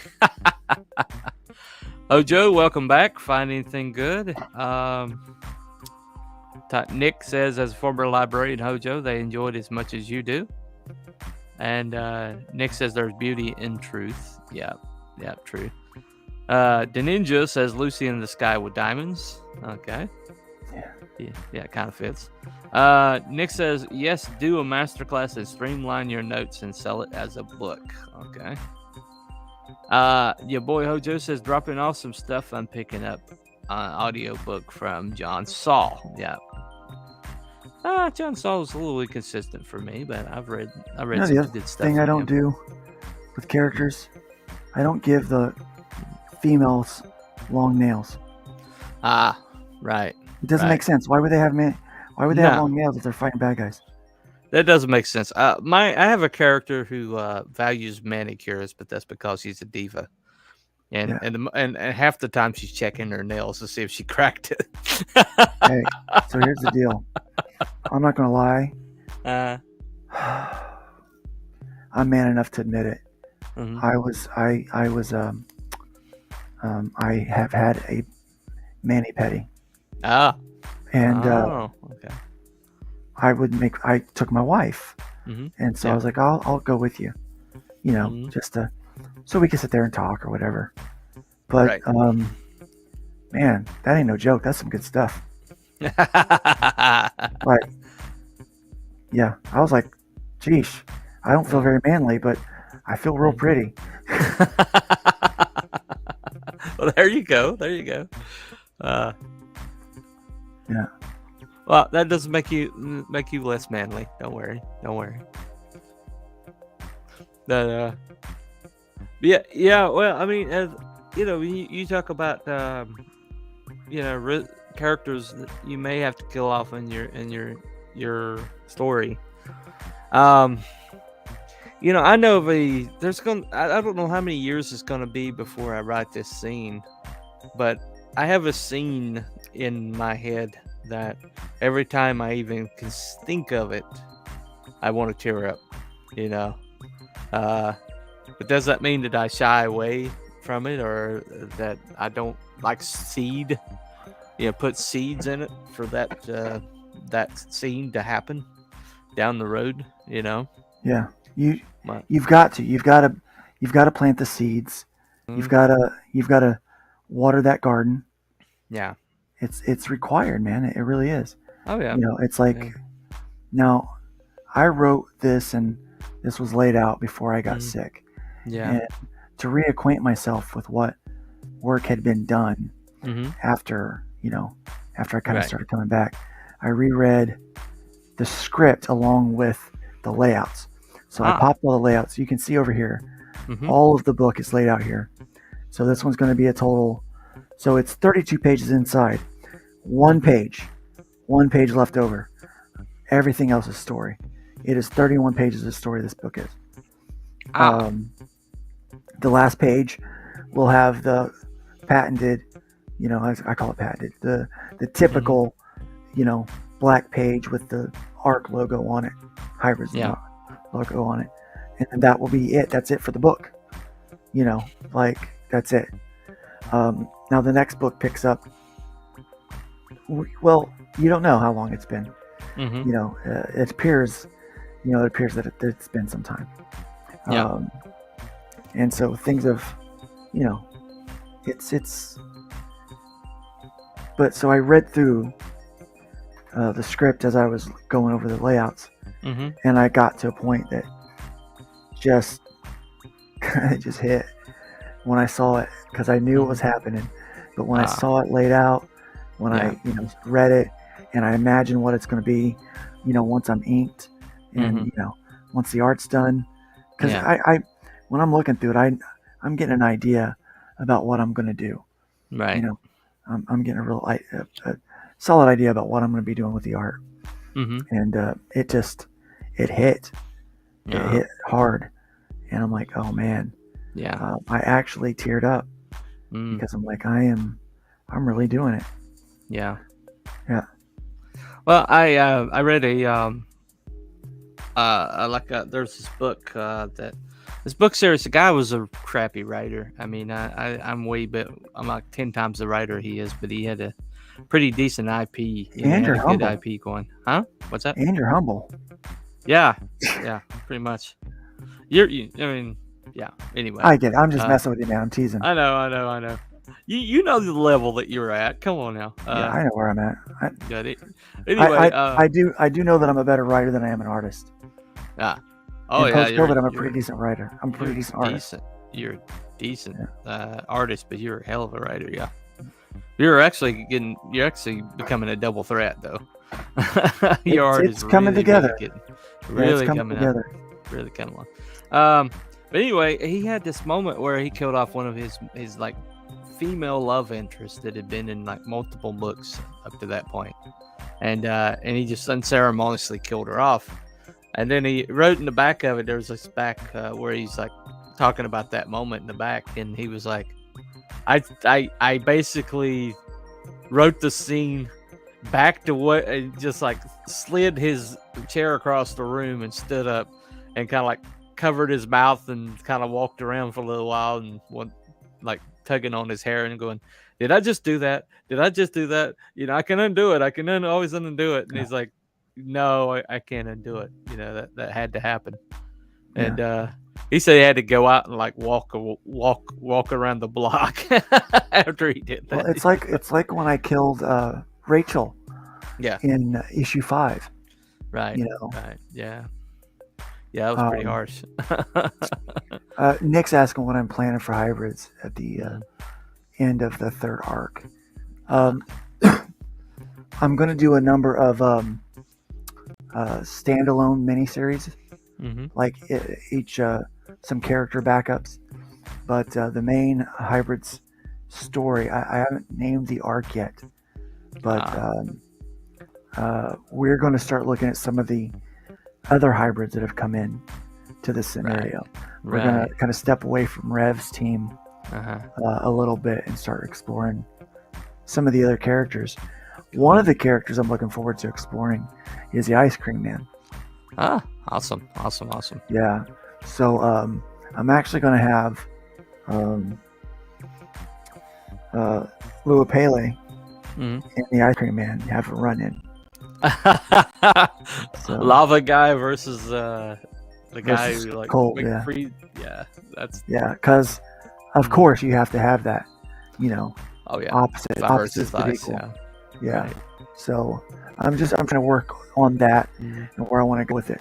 But what happens in this last arc is there's a new villain that is released into the universe, and there's also a new hint at a new global threat, and that new global threat is back. Are you familiar with the Egyptian gods by chance? Yeah. Yes, I am. Okay. Well, the Egyptian gods are real. Oh. They're Nephilim. Right. And they have survived, and they are called the Council.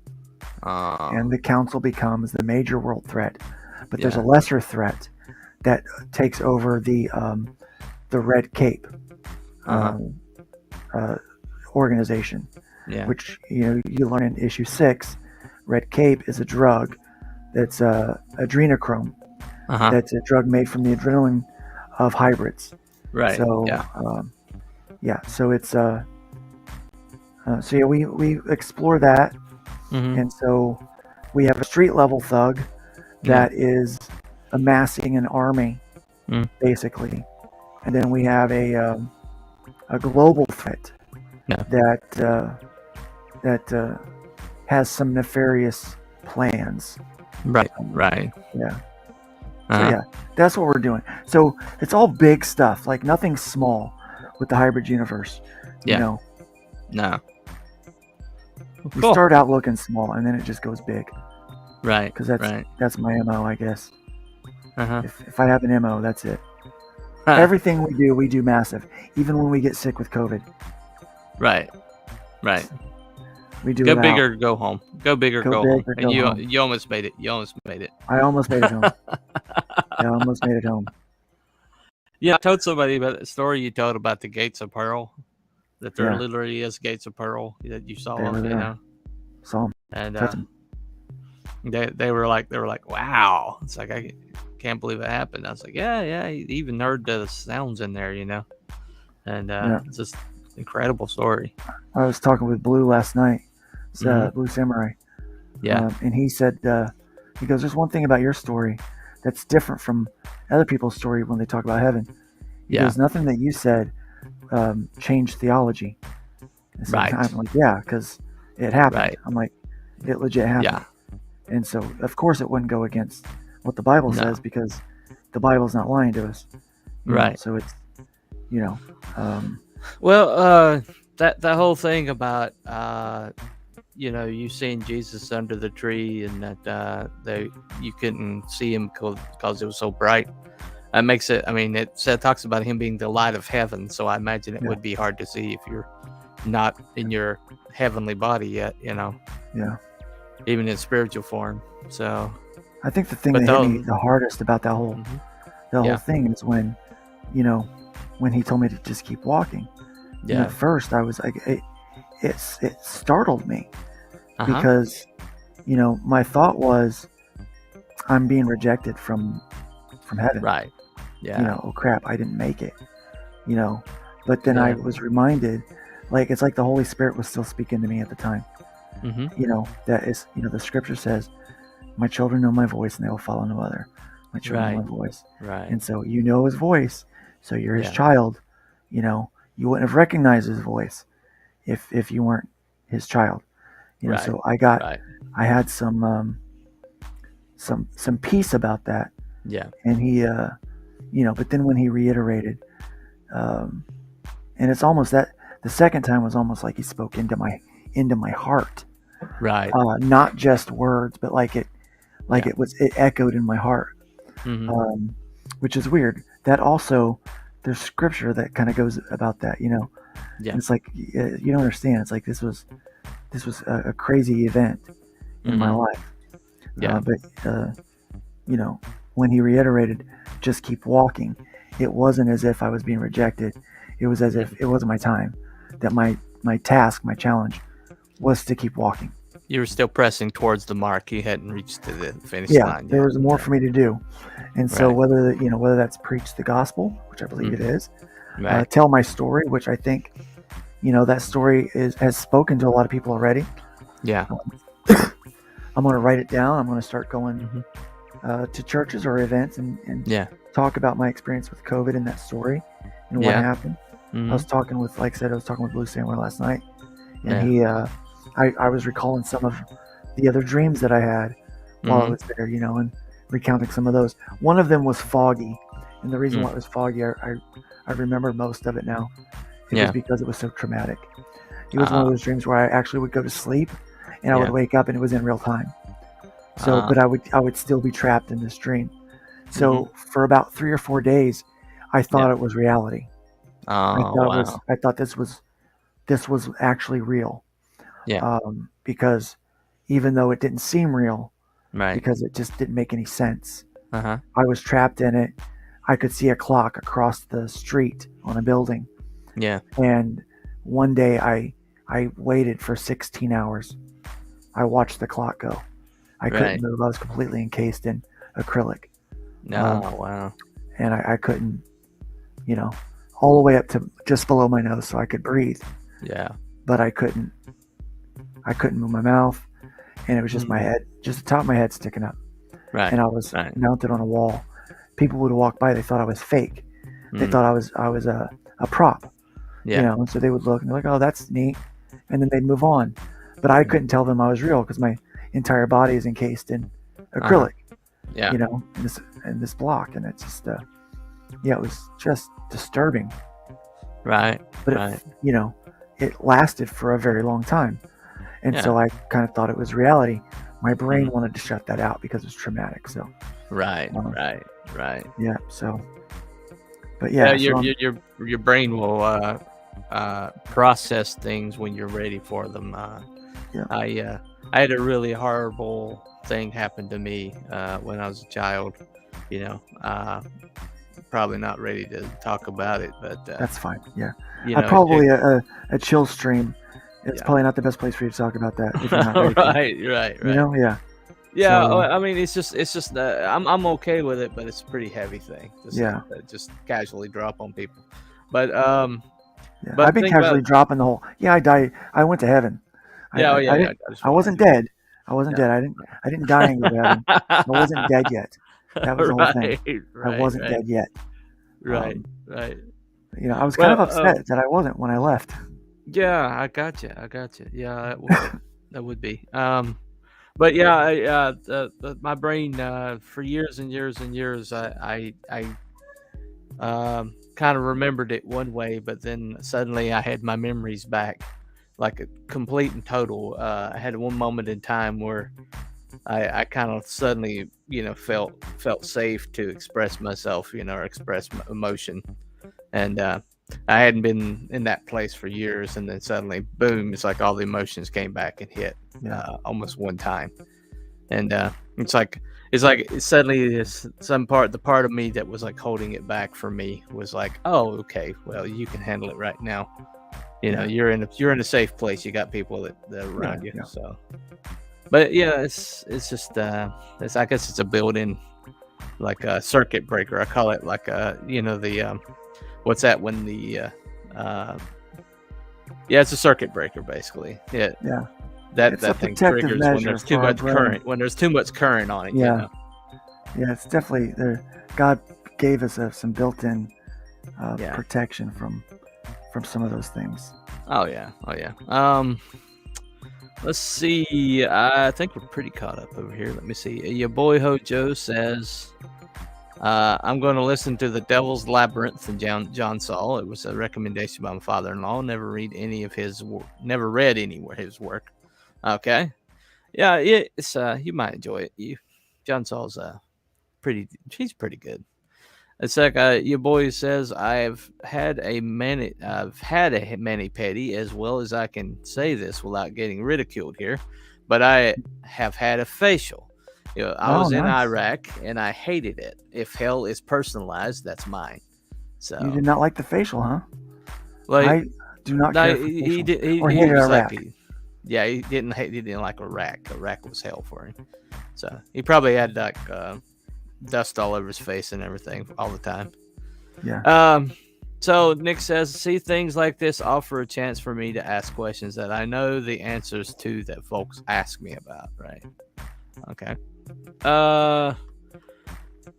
So Phoenix says, hey Luke, hail your boy Hojo.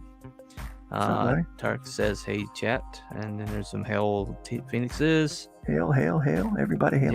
Yeah. Nick says there is a powerful symbology to the acrylic dream. Yeah, I agree. I think so. Yeah. And Vince, also known as Kokoshuku Papishango, says that's what she said. Coco. All right.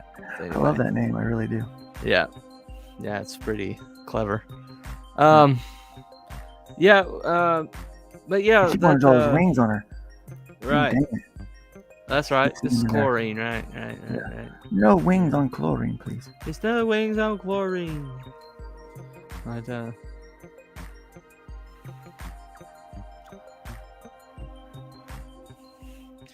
that's got to be a moment, meeting your mom as a younger person. Yeah.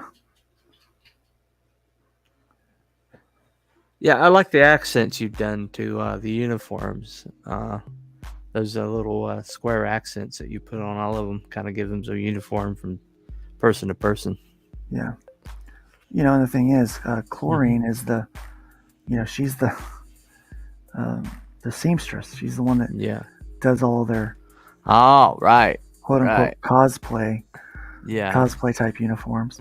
Uh-huh. So she's the one that does so there should be some kind of a commonality there. Yeah.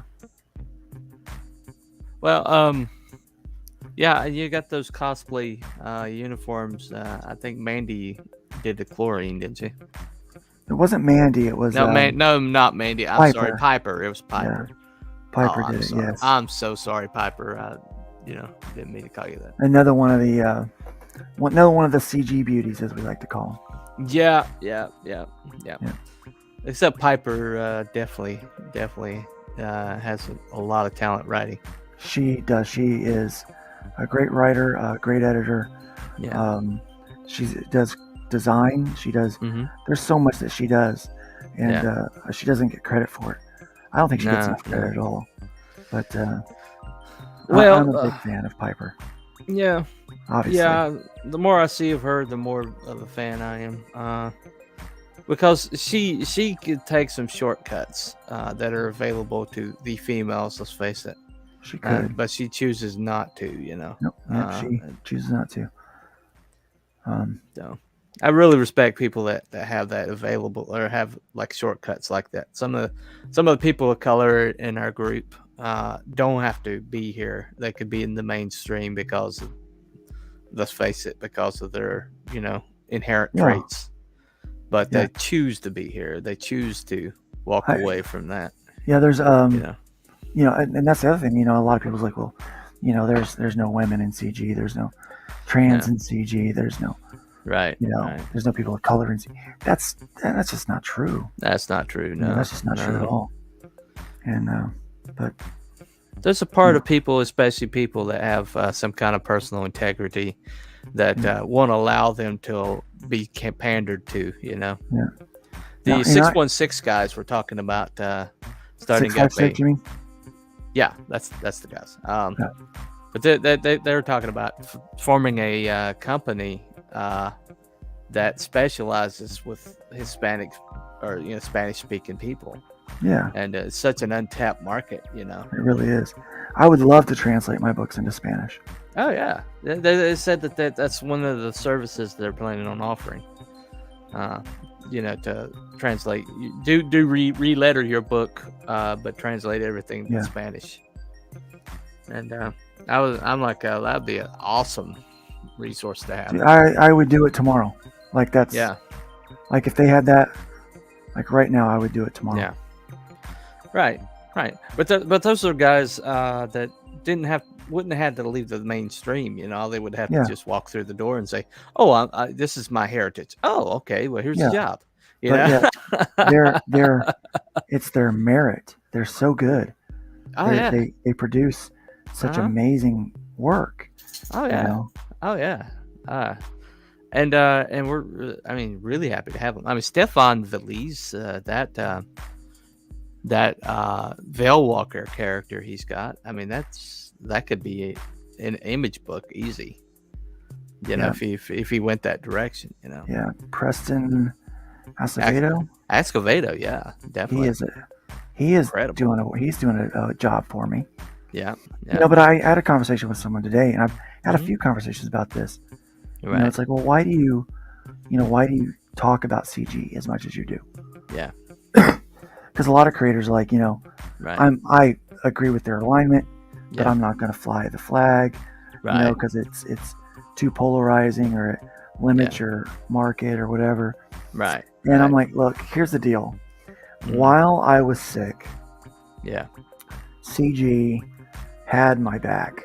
Right. They reached out, and I'll be honest, not all of the creators that did reach out to my wife were CG. Some of them were just very close to me. Right. But strangers, people that were otherwise strangers, would reach out to my wife, offer well wishes, and people in that community sent their hard-earned money to help pay for medical bills and travel back and forth.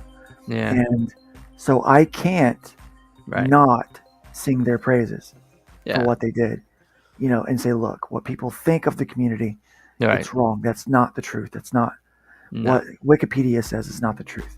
No. That they are a diverse group of people, that they are diverse in thought, they are creative, and that they're kind. They're genuinely kind people. Yeah. It's so that's why I fly the flag the way I do. Well, I honestly, I've had people like tell me everything that's wrong with with this group, this community, and how we're kind of like destined to break up, and that we're all these inherent flaws that we have and everything. But I'm like, okay, well, what's the alternative? Tell me what the alternative is. Because CG can offer this, and this. It can offer this people that back books. It can offer people who support books, and people, this fun environment that people meet each other and group up and create product and things like that. And but at the same time, every group's got its flaws. Every group's got its flaws. Oh yeah, every group has its flaws. And CG's not without flaws. No, it's just not. But there's people in every group that will exploit it. Oh yeah. I find that most of the jerks in CG are actually they exploit CG for the fans. Right. They're like, hey, I'm CG, because they want the money from the people that have a certain standard or a certain desire from their books not have agenda, to be backed based on merit and stuff like that. And I think that those jerks get weeded out. Yeah. Well, I'm in it. I'm not in it for the fan base. I'm in it because I really honestly want my book to come out in this community first. Yeah. But I want this to be the place where it launches. I want this to be the place. I want the people I respect, whose opinions I respect, to see my book first, and get the first shot to back it. Yeah. But I am aware that there's a big crowdfunding pool out there that we're not tapping. Entirely, that we could tap. Well, I don't even know that regular crowdfunding is the wave of the future, really. Right. I'm kind of thinking that people might start moving to just using their personal websites. To do some crowdfunding. I did a poll about the remaster trade paperback for the first arc. Right. And the poll was overwhelming that people wanted me just to do pre-orders on my website. Ah, right. Yeah. So I was like, okay, well, maybe that's what I do. Well, I've even speculated, instead of launching on Indiegogo, just make my website live as a launch. Like maybe even explore the website that night on the launch stream. But make it like available for people to start backing on the website instead of going to an IGG. Yeah. And maybe even premiere it through CG Now. Yeah, I do. I think I need to fix this. Yeah. I think I need to fix this. Gotcha. Well, I gotta run some errands right quick. All right. Thanks for having me on, man. Hey, it's no problem. Hope I kept you company. Been going at 2.5 hours. I'm probably gonna shut this down and take a break. Okay. I've gotten. You got a lot of work done, though. I've gotten a lot accomplished. I have gotten a lot accomplished today. Cool. I will get these 2 pages finished today. Yeah. But I think it's time for me to go get a bite to eat and. There you go. There you go. Go see the wife for a minute. Mm-hmm. And for a minute, yeah. For a minute, yeah. All right. So here, let's zoom out on this and see how we're leaving it. All right. So. Yeah. Geez. I've got a panel and I have to go, and then some touch-up stuff. Wow. Once I pull the pencils did get some work done. Goodness gracious. Man, I did some pencil stuff in 2.5 hours. Mm-hmm. I'm just about back up to my old production speed. Yeah. Yeah, just about. So, thanks we've had consistently a decent number of people watching the entire time. Oh, so, cool. Hey, Bob, nice to see you. Thanks for joining and popping in and watching. Yep. I hope you guys have enjoyed this. Mm-hmm. I'm going to try to do more of these. Yeah. I'm going to try to do more of these. Right. I'll pop over here so you guys can see. Finished those 2 pages last night. That is page 10 and 11. Yeah. This is pages 12 and 13. Next will be pages 14 and 15. Oh, wow. And right here you can see we're doing some craziness right here. We are finding ourselves in the what do you call that? Non-linear. Yeah, it's the astral plane. Oh. The astral plane. Oh, okay. Yeah. Right. So, Seraphina decides to take the fight to a place where she's got the home court advantage. Oh, man. So, yeah. Seraphina on the astral plane is not going to be somebody to deal with. No, it's not. No. I like to describe her as a Swiss Army knife of superpowers, but she's dull. She doesn't know how to use, it's like, imagine if, she, can pull her act together. What threat she'll be. But yeah, I'll be posting a couple of finished pages on my Patreon.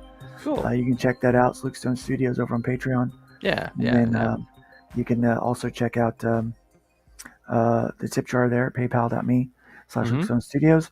If you want to hook me up with a cup of coffee to help me continue to fuel the creativity and feed my beautiful mind babies, you can do that. There you go. Also, be sure to check out the campaign for the Killing Fields Part 1 through 3. Right. Over on Indiegogo right now. So check that out. T Bunny, where can they find you, man? I'm just on Twitter, Telepathic Bunny at Telepathic Bunny Comics on Twitter. Just say hello. Yep. Yeah, find him, hang out with him. He's a fun guy over there on the Twitterverse. Oh yeah, I also have a YouTube channel. I probably should promote that. Yeah, you should. Telepathic Bunny Comics on YouTube. Yeah. You can find me over there doing my ramblings. If you like my ramblings, that's what I do over there. So yeah, mostly about writing. Yeah, you talk a lot about writing. There's not a lot of comics shows about writing. No. There are independent writer shows, but not a lot of specifically comic writing. Right. So you should definitely check that out. I like the show. I've been on a couple of times. Yeah. Love having Luke on. It's always fun. So definitely check out his content. Go over and say hi. And Tarks says, "Wow, pages look fantastic. Thank you." I feel like I've come back stronger with my art than when I left. Yeah. So that hopefully is to everybody else's benefit. Oh yeah, I definitely see benefits, and your writing or art's getting better. All right, well, I'm gonna do a fun little brand thing to kick us out of here. All right. Let's see. What should I do? What should we do? Should I do the normal Benny Hill? Should I? Super fans will get me demonetized. I'm not monetized anyway. Oh, but Benny Hill. This is Benny Hill. Benny Hill's always my favorite. I love Benny Hill. So here, guys, enjoy some Benny Hill as we close out the show. All right. Thanks for joining us. Later. Bye, guys.